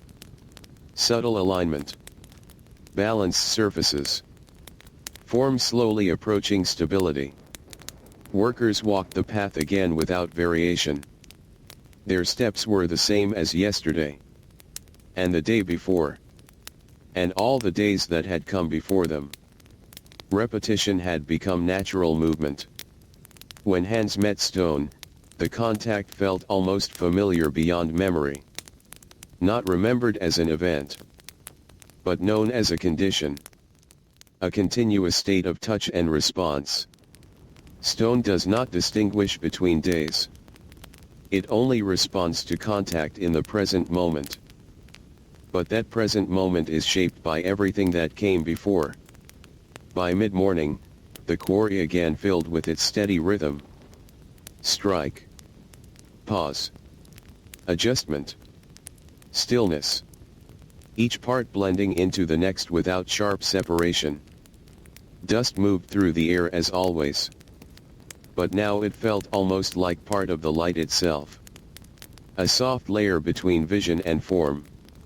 Not obstructing. Just softening. At this stage of work, changes are often so small they cannot be measured by sight alone. They are felt instead. In balance. In alignment. In the quiet stability of surfaces. Stone that has been shaped for long enough begins to lose its sense of unpredictability. Not completely, but enough that movement becomes more confident. Less correction is needed over time. There is a quiet transition in long labor when effort begins to feel lighter, even if the work itself remains the same. Not because strength increases, but because resistance decreases. In the village nearby, midday continues its familiar pattern. Shade. Rest. Soft movement when necessary. A rhythm shaped entirely by heat and light. Stone carving during this time becomes almost minimal in motion. Not inactive, but reduced to essential adjustments only. Everything unnecessary falls away naturally. As afternoon approaches, light returns clarity to the quarry again. Stone surfaces become more readable. Edges more distinct. Forms more coherent under changing shadows. This clarity allows refinement to continue in smaller and smaller gestures. Tiny corrections that refine balance rather than shape. Stone nearing completion does not feel finished in any sudden way. It feels more like something gradually stopping its need to change. A slow reduction of adjustment. Workers recognize this without needing to speak about it. It is not a decision. It is a recognition that arises through repeated contact. Overseers, when present, observe quietly as always. Their attention is not on individual strikes, but on the continuity of form across many days. As the sun lowers again, the quarry shifts into its closing rhythm. Light softens. Shadows lengthen. Sound becomes more spaced between actions. Final adjustments are made gently. Each movement smaller than the last. Each pause slightly longer. Each correction more subtle. Stone is left again in resting condition. Not finished in final meaning, but no longer actively changing in that moment. Holding stability earned through repetition. Tools are set down in familiar order. Not as conclusion, but as pause within ongoing continuity. A rhythm that does not break, only repeats. The walk back to the village carries the same soft transition as always. From shaping to stillness. From attention to openness. From stone to evening air. Evening returns gently again. Firelight. Simple meals. Quiet presence among familiar surroundings. Everything settling without interruption. Stone carvers carry within them a quiet understanding that their work is not separate from time. It moves through time. It becomes part of time. Sleep arrives slowly once more. Breathing soft. Body resting. Mind dissolving into calm repetition. And in the quarry, stone remains under night again. No longer only material being shaped, but form slowly becoming part of the world beyond those who shaped it. And so this part of the story rests here. Still within the quiet moment where work begins to become memory in the world itself. Still within the slow unfolding that does not end, only continues. Not finished. Only fading gently into silence. Next, Hidden Life of Egyptian Stone Carvers. Boring History Part 23. The quiet weight of what will remain. There is a point in long work where you begin to understand something without ever saying it. That what you are shaping will outlast the conditions that shaped you. Not as idea, but as simple fact. Morning returned again over the quarry in its slow, familiar way. Light spreading across stone surfaces. Air warming gently. The village behind beginning its quiet movement into another day. Nothing felt different at first glance. But time never returns exactly the same way twice. Stone still stood where it had been left. But now its form felt more settled than before. Not finished, but less uncertain. Edges more stable. Surfaces more coherent. Overall shape gradually holding itself together. Workers arrived again along the same path. Their movement unchanged. Their rhythm familiar. Their attention already aligned with the work waiting ahead. There was no need to prepare differently. The body already knew what to do. When hands touched stone, the response felt steady. Not surprising anymore. Not unpredictable, but consistent, as if the material had reached a shared understanding with repeated effort. Stone does not become obedient. It becomes predictable through time. And predictability is what allows form to slowly emerge with clarity. By mid-morning, the quarry again settled into its continuous rhythm. Sound of tools. Soft shifting of dust. Light changing slowly across surfaces. Everything blending into a single, steady environment. At this stage, carving is no longer about removing large amounts of stone. It is about refining what already exists. Smoothing what is uneven. Aligning what is slightly off. Bringing balance closer to completion. The changes are small now. So small that they almost disappear into observation. But over time, they accumulate into something noticeable. Stone does not speak of progress. It simply shows it through reduction of resistance. Less correction needed. Less force required. More stability in response. In the village nearby, midday life continues in its familiar pattern. Rest under shade. Slow movement. Quiet waiting for heat to pass. The same rhythm shared across all daily life. Stone carving during this time becomes almost minimal in motion again. Not because work has ended, but because only small refinements are possible under heavy light. As afternoon approaches, clarity returns slowly. Light softens in a way that allows edges to become visible again. Stone surfaces regain definition that was lost in midday brightness. This return of clarity is not dramatic. It is gradual. A slow shift that makes small adjustments possible once more. Workers often sense this change without looking up. It is felt in how stone responds underhand. Slightly clearer.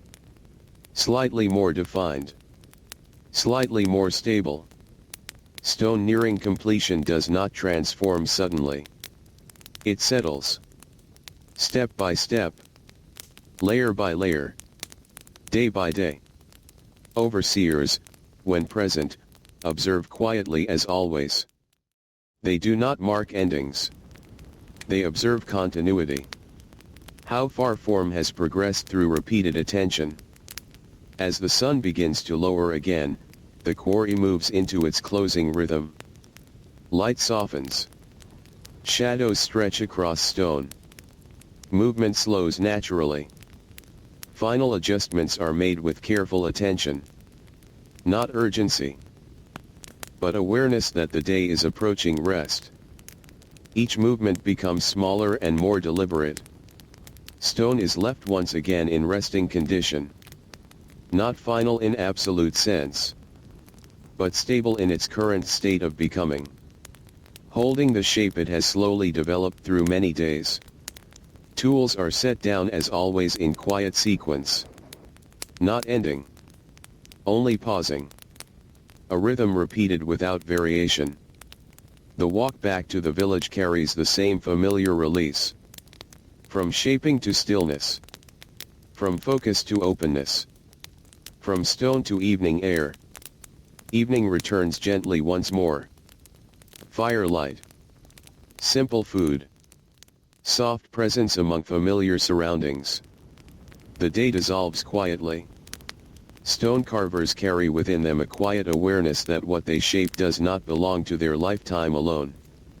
It belongs to what remains after them. To what continues without them. Sleep arrives slowly again. Breath softening. Body releasing. Mind drifting into quiet rest. And in the quarry, stone remains under night again. Not finished. Not forgotten. But slowly becoming part of something larger than any single day of shaping. And so this part of the story rests here. Still within the quiet weight of what will remain long after the hands are gone.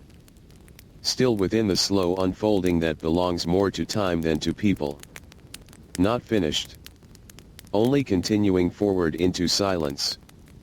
Next, Hidden Life of Egyptian Stone Carvers. Boring History Part 24. The lasting quiet of shaped stone. There is a kind of quiet that does not come from absence. It comes from completion that is not fully spoken. Stone that has been worked for many days begins to hold this quiet differently. Not as emptiness, but as settled form. Morning returned again over the quarry in its usual slow unfolding. Light spreading gently across surfaces. Air warming in soft stages. The village behind already beginning its familiar rhythm. Nothing announced itself. Everything simply continued. Stone now appeared more stable than before. Not finished in absolute sense. but no longer uncertain in shape. Its edges were clearer. Its surfaces more unified. Its form more consistently held together. Workers arrived again along the same path. Their movement unchanged. Their rhythm steady. Their attention already within the work before arrival. There was no need to begin differently.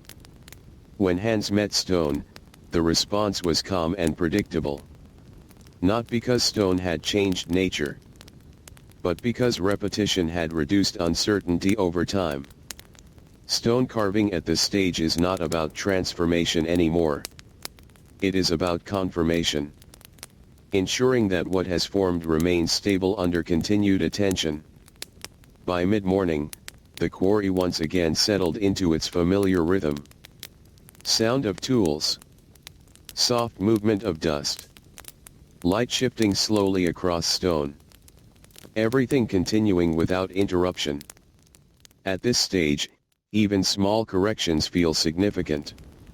Not because they are large, but because they finalize balance that has been building over time. Stone does not announce completion. It reaches a state where further change is no longer necessary. That is all. No final moment. Only gradual settling. Dust continues to rise with each movement. But now it feels less like disruption, and more like confirmation that work still exists. Even if that work is becoming smaller each day. In the village nearby, midday life continues as always.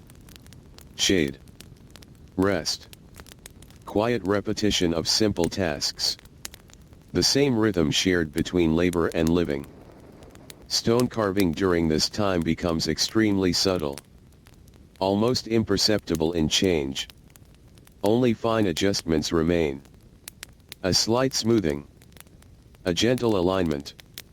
A final balancing of surface. As afternoon approaches, light again brings clarity to stone.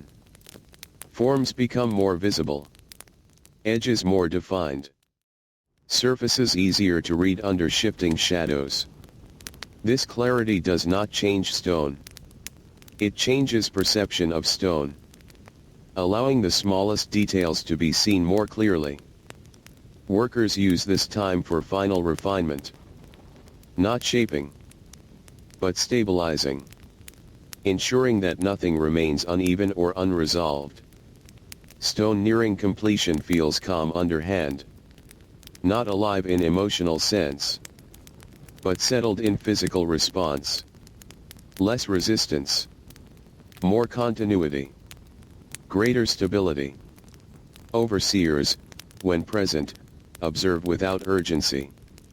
There is no need for instruction at this stage. Only recognition that form is nearing rest.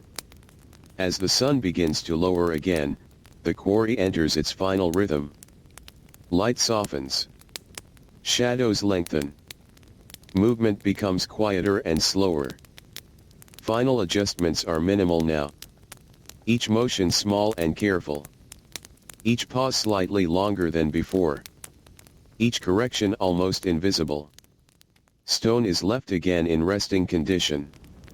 Not marked as finished, but no longer actively changing in noticeable ways. Holding its shape with quiet stability. Tools are set down with the same familiar care. Not as ending, but as pause within ongoing continuity. A rhythm that never truly breaks. The walk back to the village carries the same gentle transition. From focused shaping to open stillness. From work to rest. From stone to evening air. Evening returns softly again. Firelight. Simple meals. Soft movement among familiar surroundings. Everything settling into calm repetition. Stone carvers carry within them a quiet understanding that shaped stone does not end when work pauses. It continues existing in the world beyond them. Sleep arrives once more in slow and natural rhythm. Breath softening. Body resting. Mind dissolving into quiet stillness. and in the quarry, stone remains under night again.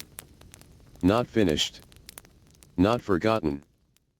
But resting in a state where change has slowed into near permanence. And so this part of the story rests here.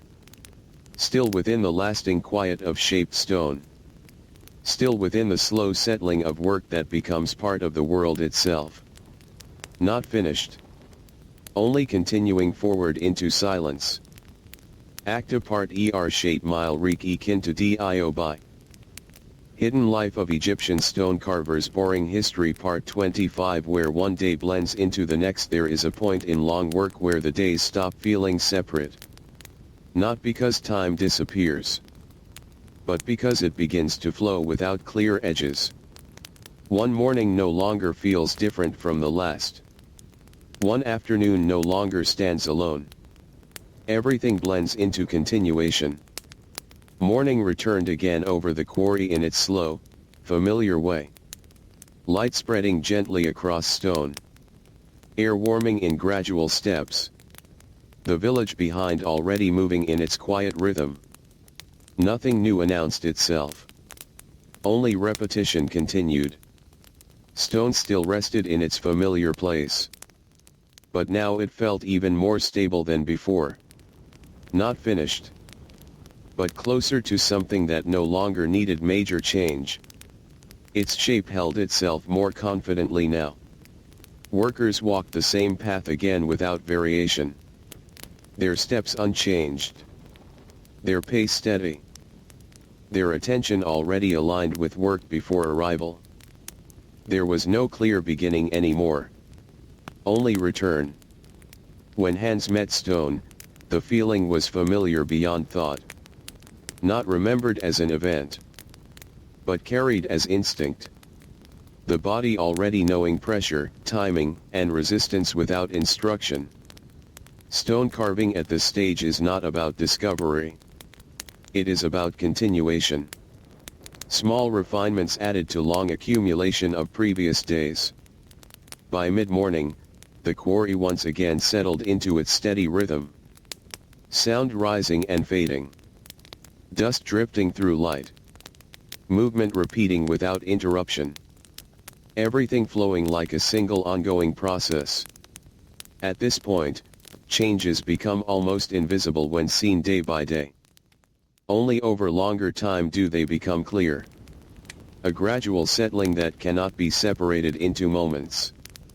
Stone does not mark time. It absorbs it. Every strike becomes part of its surface history. Every pause becomes part of its stability. In the village nearby, midday life continues as always. Rest. Shade. Soft movement returning only when necessary. The same rhythm repeated without variation. Stone carving during this time becomes extremely quiet in action. Not less meaningful, but more refined. Only minimal adjustment remains possible. As afternoon approaches, light again brings clarity across the quarry. Stone surfaces become readable in detail once more. Edges sharpen slightly. Forms appear more settled in shape. This clarity does not create change. It only reveals what has already been forming slowly over time. Workers use this moment for final small corrections. Tiny adjustments that maintain balance. Gentle smoothing of irregularities. Careful alignment of surfaces. Stone nearing completion feels steady under touch. Not transformed suddenly, but stabilized gradually through repetition.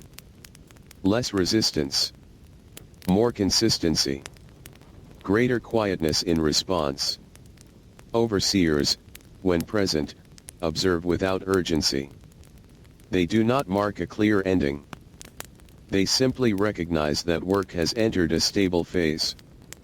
As the sun lowers again, the quarry enters its closing rhythm. Light softens.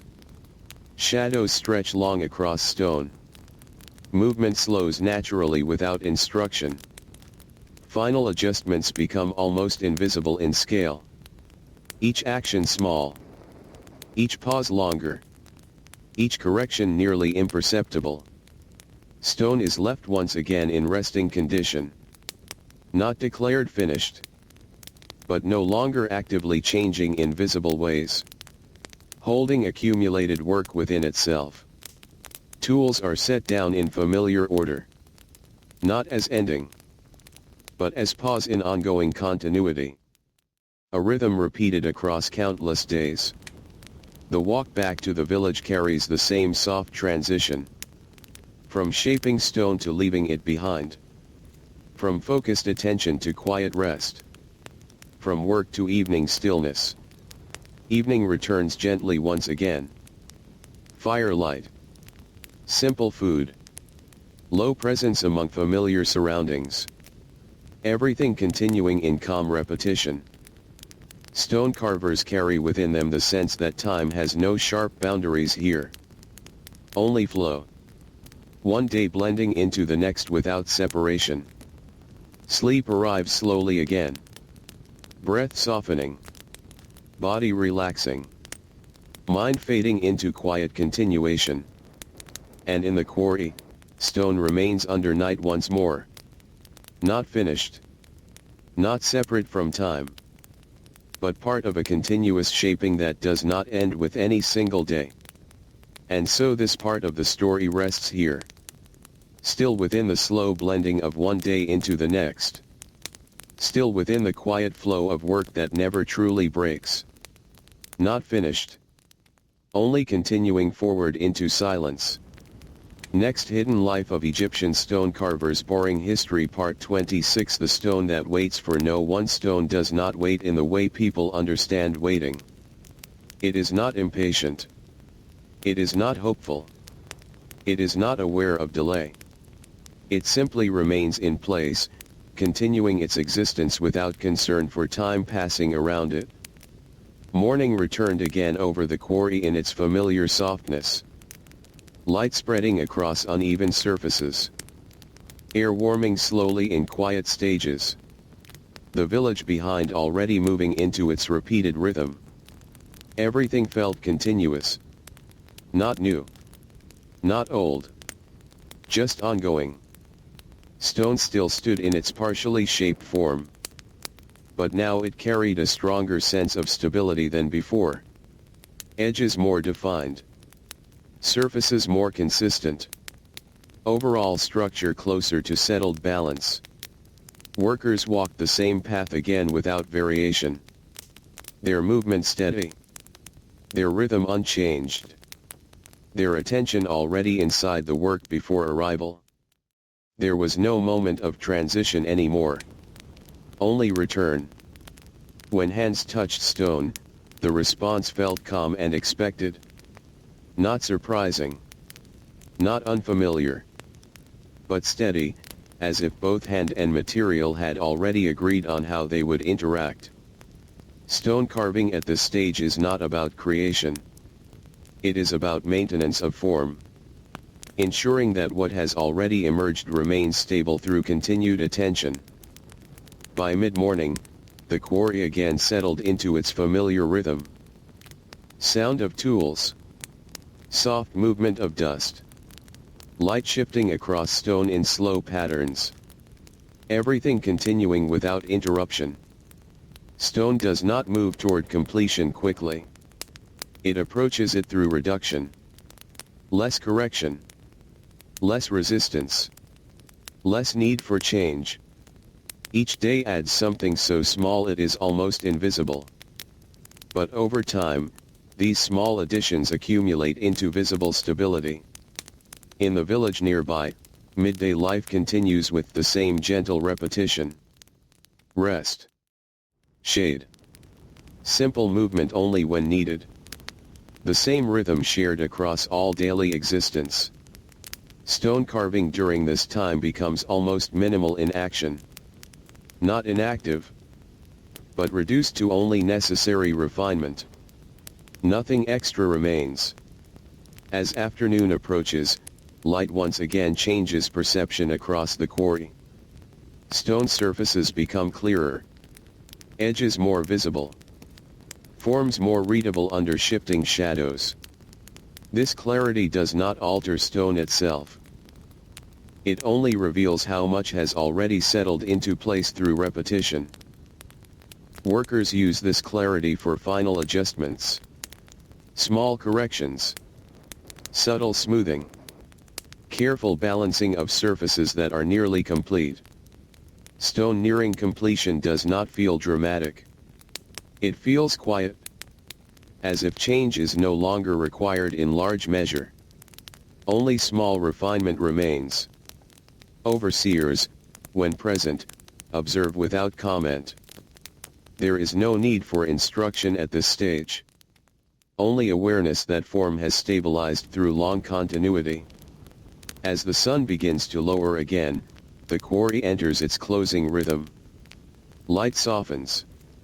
Shadows stretch across stone. Movement naturally slows. Final adjustments are minimal now. Each action small. Each pause longer. Each correction almost indistinguishable from stillness. Stone is left again in resting condition. Not labeled as finished, but no longer actively changing in visible form. Holding accumulated shaping within itself. Tools are set down in familiar sequence. Not as conclusion, but as pause within continuous process. A rhythm repeated without beginning or end. The walk back to the village carries the same gentle transition. From shaping stone to leaving it behind. From focused attention to open quiet. From work to evening stillness. Evening returns softly again. Firelight. Simple food. Soft presence among familiar surroundings. The day settling into repetition once more. Stone carvers carry within them a quiet understanding that stone does not acknowledge human urgency. It only responds to time. And time continues regardless of effort.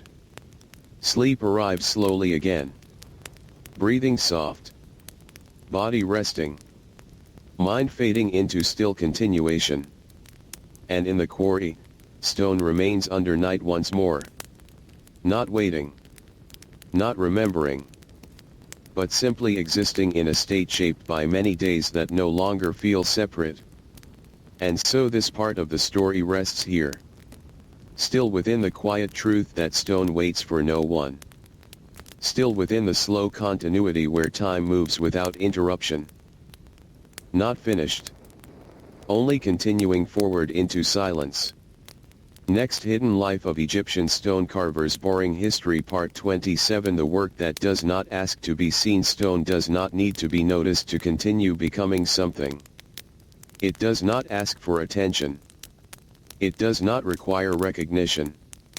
It simply changes slowly under repeated contact. And in that quiet change, entire forms of meaning are built.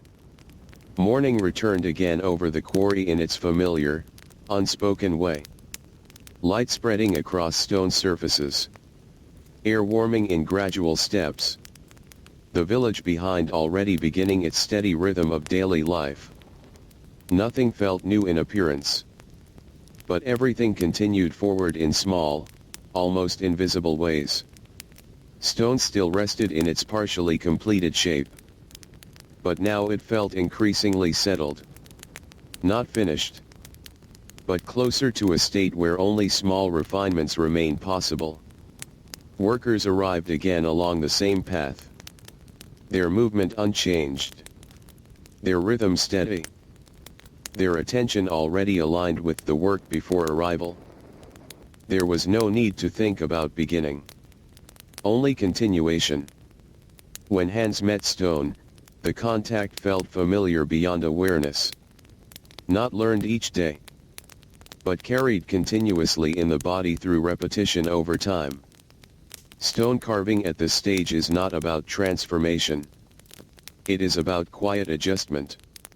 Maintaining balance that has already begun to form. By mid-morning, the quarry again settled into its familiar rhythm. Sound of tools striking stone. Dust rising gently and falling again. Light moving slowly across surfaces. Everything repeating without interruption. Stone does not show progress in dramatic ways. It shows it through reduction. Less resistance. Less correction. Less need for force. Each day adds something extremely small. Almost unnoticeable in isolation. But meaningful when viewed as continuation. In the village nearby, midday life continues as always. Shade. Rest. Simple movement only when necessary. A shared rhythm between environment and human routine. Stone carving during this time becomes extremely quiet in action. Not absent, but minimal. Only fine adjustments remain. As afternoon approaches, light again brings clarity across the quarry. Stone surfaces become easier to read. Edges appear more defined. Forms feel more stable in shape. This clarity does not change stone. It reveals how much has already been shaped through repetition. Workers use this moment for final refinement. Small smoothing. Gentle alignment. Careful correction of nearly invisible irregularities. Stone nearing completion does not feel dramatic. It feels steady. As if change is no longer necessary in large amounts. Only refinement remains. Overseers, when present, observe without interruption. There is no urgency to direct anything. Only recognition that form is settling into stability. As the sun begins to lower again, the quarry enters its closing rhythm. Light softens. Shadows stretch. Movement slows naturally across the work site. Final adjustments are extremely subtle now. Each motion small. Each pause slightly longer. Each correction almost indistinguishable from stillness. Stone is left again in resting condition. Not declared complete. But no longer actively changing in visible ways. Holding accumulated work quietly within itself. Tools are set down in familiar order. Not as ending, but as pause within ongoing continuity. A rhythm repeated across countless days without change. The walk back to the village carries the same quiet transition. From shaping stone to leaving it behind. From focused attention to open calm. From work to evening stillness. Evening returns gently again. Firelight. Simple food. Soft presence among familiar surroundings. Everything continuing in calm repetition. Stone carvers carry within them a quiet understanding that most of what they do will never be noticed in its moment.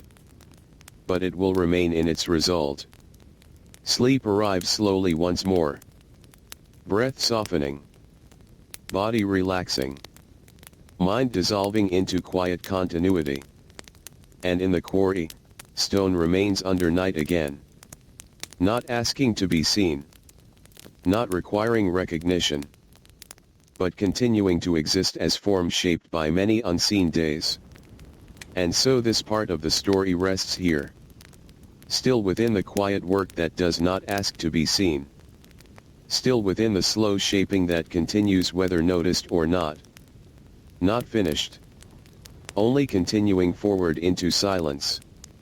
Next, Hidden Life of Egyptian Stone Carvers. Boring History Part 28. The day becomes familiar even in its silence. There is a point where even silence begins to feel familiar.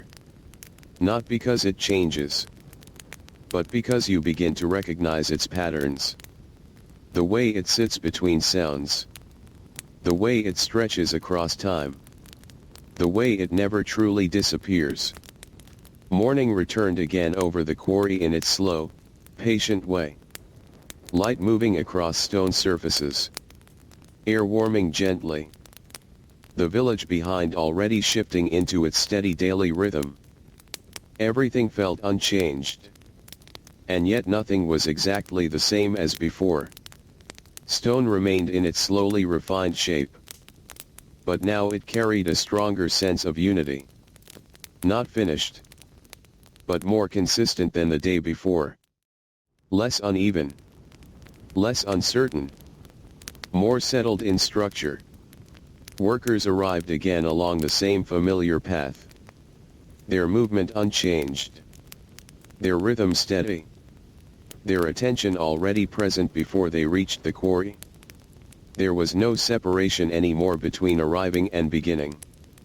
When hands met stone, the contact felt predictable in a quiet way. Not dull, but known. As if every possible resistance had already been encountered before in earlier days. Stone carving at this stage is no longer about shaping new direction. It is about confirming existing direction.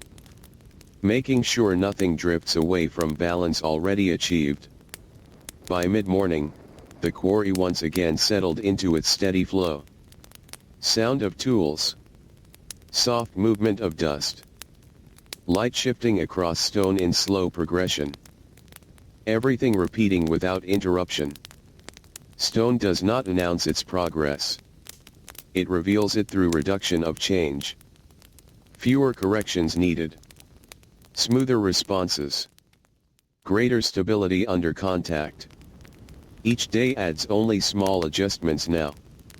So small they almost disappear into perception. But they remain part of gradual settling. In the village nearby, midday life continues with quiet familiarity. Shade. Rest. Soft movement returning only when necessary. The same rhythm repeated without variation. Stone carving during this time becomes extremely minimal. Not because work has ended, but because only refinement remains. No large changes are needed anymore. As afternoon approaches, light again shifts across the quarry. Stone surfaces become more readable. Edges more defined. Forms more clearly stabilized in shape. This clarity does not transform stone. It reveals how much has already been shaped into stability through repetition. Workers use this moment for final subtle corrections. Tiny smoothing. Gentle alignment. Careful attention to nearly invisible irregularities. Stone nearing completion feels calm under the hand. Not because it is finished, but because it no longer demands large adjustment. Only small consistency remains to be confirmed. Overseers, when present, observe quietly as always. There is no urgency in their presence. Only awareness that form has reached a stable phase of development. As the sun lowers again, the quarry enters its closing rhythm. Light softens. Shadows stretch across stone. Movement slows into natural conclusion of the day. Final adjustments are almost imperceptible now. Each action small. Each pause slightly longer. Each correction blending into stillness. Stone is left again in resting condition. Not declared complete, but no longer actively shifting in visible form. Holding accumulated work within its surface quietly. Tools are set down in the same familiar order. Not as ending, but as pause within continuous rhythm of work. A pattern that does not break across days. The walk back to the village carries the same gentle transition. From shaping stone to leaving it behind. From attention to quiet openness. From work to evening calm. Evening returns softly again. Firelight. Simple food. Low presence among familiar surroundings. Everything continuing without disruption.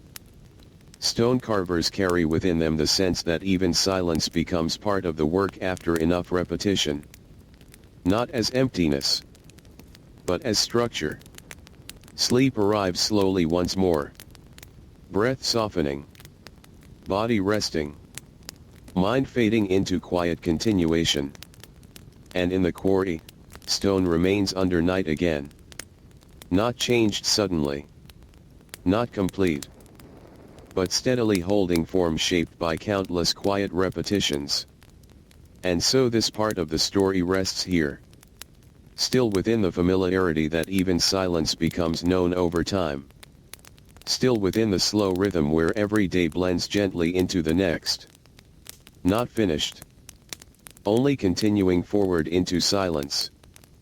Next, Hidden Life of Egyptian Stone Carvers. Boring History Part 29. The quiet end of uncertainty. There is a moment in long shaping when uncertainty begins to fade. Not all at once. Not in a clear turning point. But slowly, as if it was never fully there to begin with. Morning returned again over the quarry in its familiar, unchanging way. Light spreading softly across stone. Air warming in gentle layers. The village behind already continuing its quiet daily rhythm. Everything felt stable. Almost unchanged. Stone now carried a stronger sense of settled form. Not finished. But no longer unstable. Its surfaces more even. Its edges more aligned. Its overall shape increasingly consistent. Workers arrived again along the same path. Their movement steady. Their rhythm unchanged. Their attention already within the work before they reached it. There was no sense of beginning anymore. Only continuation. When hands touched stone, the response felt steady and expected. Not because it had become simple, but because it had become familiar through repetition. Stone carving at this stage is no longer about discovering shape. It is about confirming stability. Ensuring that what has formed does not drift away from balance. By mid-morning, the quarry once again moved in its familiar rhythm. Sound of tools. Soft movement of dust. Light shifting slowly across surfaces. Everything continuing without interruption. Stone does not rush toward completion. It approaches it through quiet reduction of change. Less correction needed. Less resistance felt. More consistency in form. Each day adds something so small it is almost invisible. But together, they create a slow settling that cannot be undone easily. In the village nearby, midday continues in its usual calm pattern. Shade. Rest. Simple movement returning only when necessary.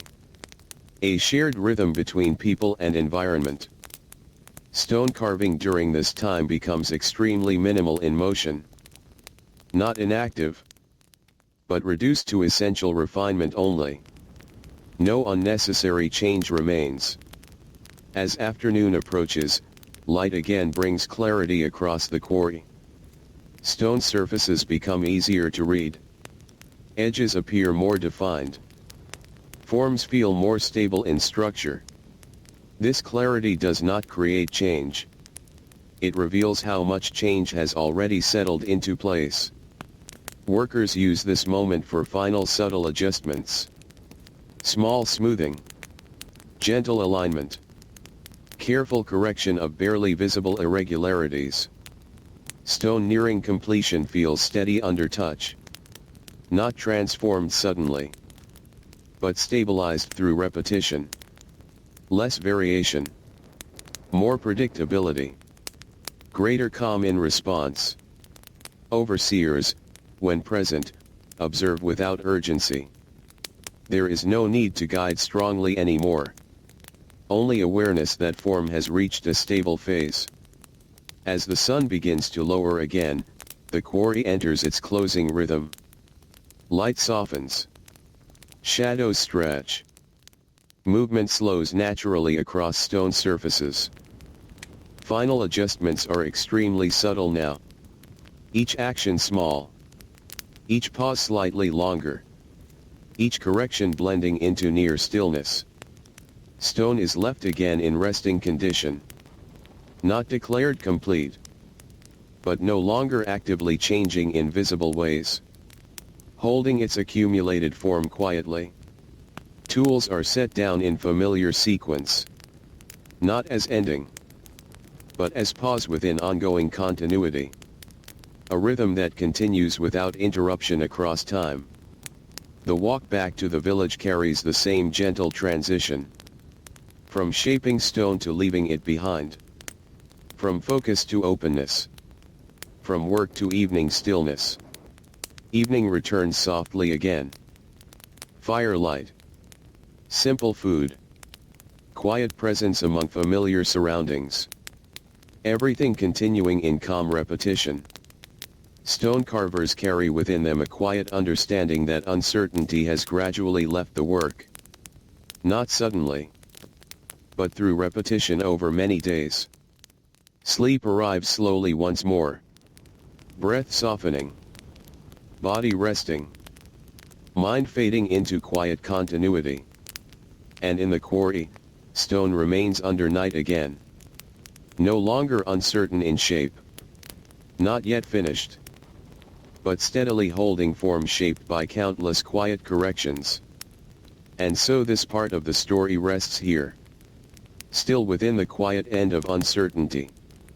Still within the slow settling where change becomes less needed with each passing day. Not finished. Only continuing forward into silence. Next, Hidden Life of Egyptian Stone Carvers. Boring History Part 30. When the stone feels almost still, there is a quiet stage in long work when movement continues, but change becomes hard to notice. The stone is still being worked. The hands are still active. The day still unfolds as always. And yet something feels different. As if the stone is beginning to rest even while it is being shaped. Morning returned again over the quarry in its familiar softness. Light spreading across stone surfaces. Air warming in slow, steady layers. The village behind already continuing its calm rhythm of daily life. Nothing appeared different. But the feeling of the work had shifted slightly. Stone now held a form that felt more complete than before. Not finished, but quietly stable. Its edges smoother. Its surfaces more unified. Its overall shape less uncertain with each passing day. Workers arrived again along the same path. Their movement unchanged. Their rhythm steady. Their attention already aligned with the work waiting ahead. There was no need to adjust anything about how the day began. It simply continued. When hands met stone, the response felt calm and predictable. Not because the stone had become passive, but because it had become consistent through repetition over time. Stone carving at this stage is not about shaping something new. It is about preserving what has already formed.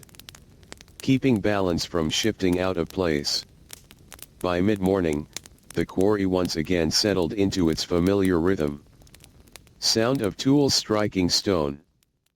Dust rising and falling in soft motion. Light moving slowly across surfaces. Everything continuing without interruption.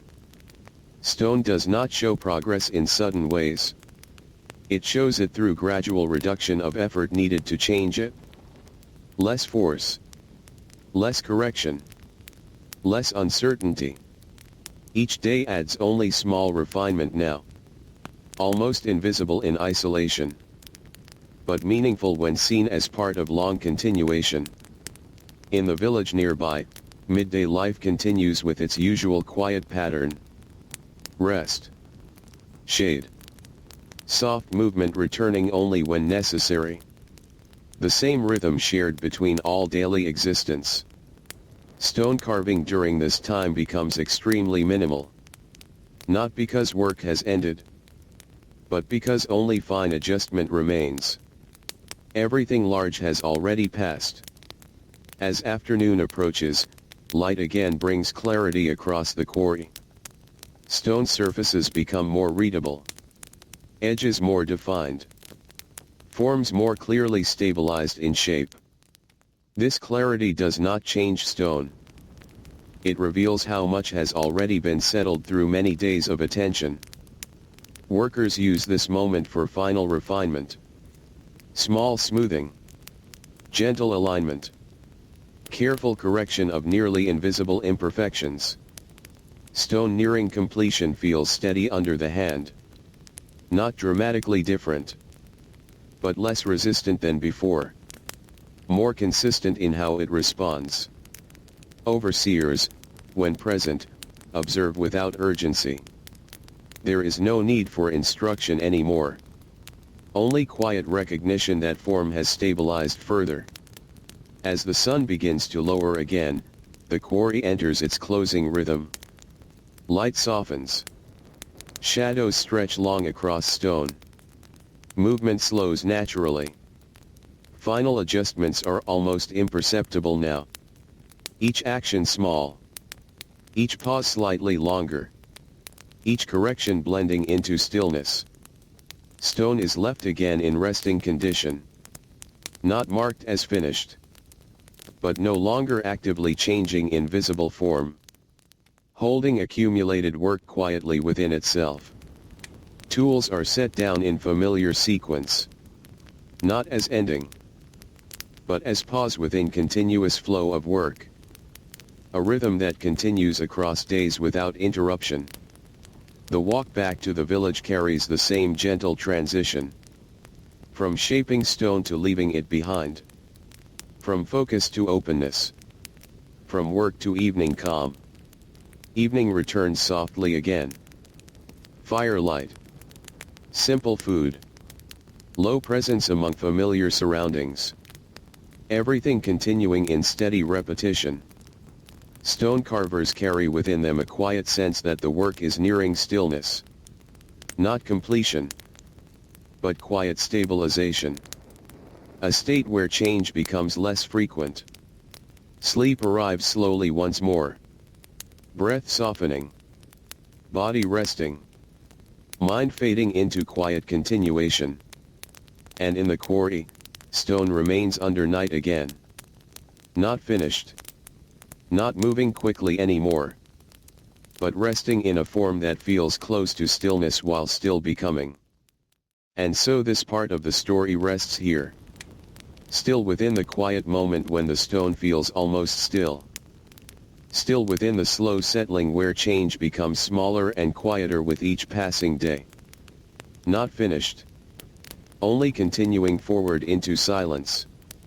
Next, Hidden Life of Egyptian Stone Carvers. Boring History Part 31. The soft ending that never announces itself. There is no clear moment when something long becomes something finished. It does not arrive like a sound. It does not arrive like a signal.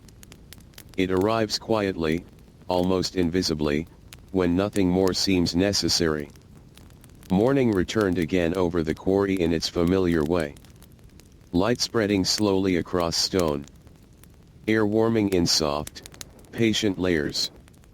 The village behind already continuing its steady rhythm of life. Everything felt unchanged on the surface. But the work carried a different weight now. Stone now appeared almost settled in its final form. Not declared complete, but no longer demanding noticeable change. Its edges smooth. Its surfaces unified. Its structure quietly balanced. Workers arrived again along the same familiar path. Their movement steady. Their rhythm unchanged. Their attention already inside the quarry before arrival. Nothing about the beginning of the day needed adjustment. When hands touched stone, the response felt calm and predictable. Not because the stone was finished, but because it had reached a state where only minimal correction remained possible. Stone carving at this stage is no longer shaping. It is maintenance of form already achieved. A quiet confirmation that balance is holding.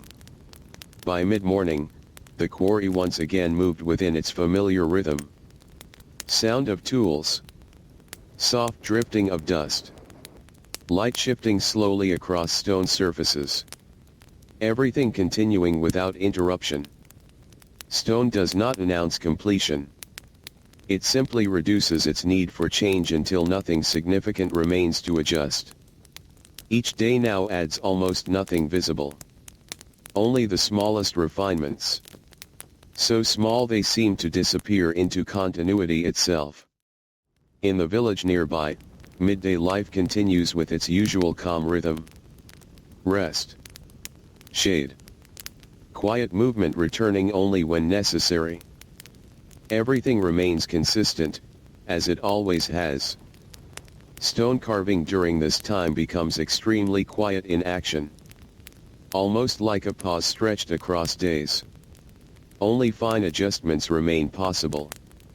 As afternoon approaches, light again brings clarity across the quarry. Stone surfaces appear fully formed now. Edges stable.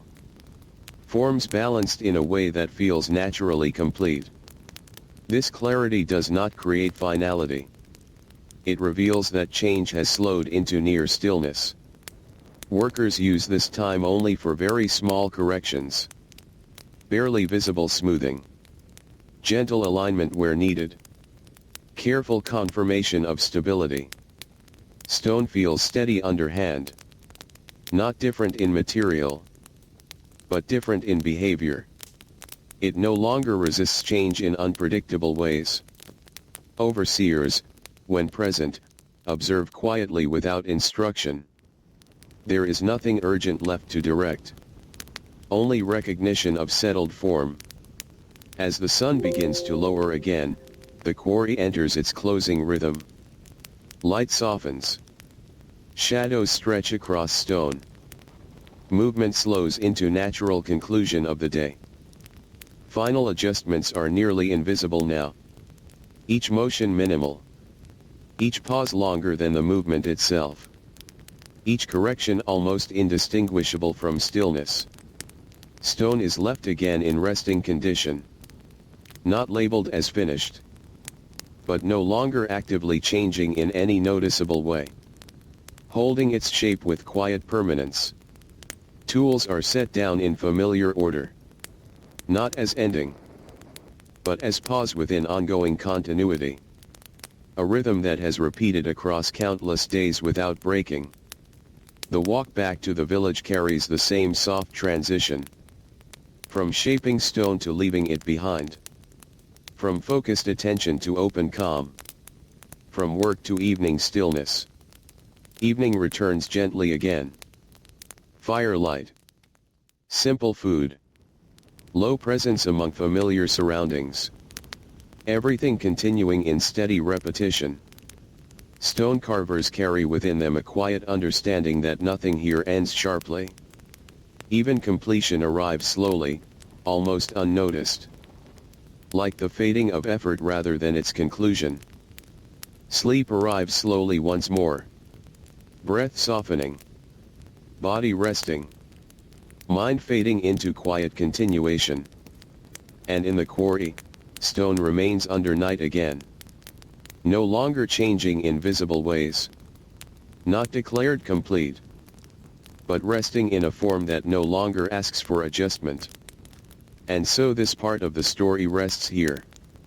Still within the soft ending that never announces itself. Still within the slow quiet where work becomes stillness without a clear boundary. Not finished. Only continuing forward into silence. And the story Hidden Life of Egyptian Stone Carvers Boring History Final Part What remains after the hands are gone? There is a kind of ending that does not feel like an ending at all. It does not arrive with silence. It does not arrive with final words. It arrives slowly, in the space where nothing more is added. Only time remains. Morning returns to the quarry once more. But this time, it feels the same in a different way.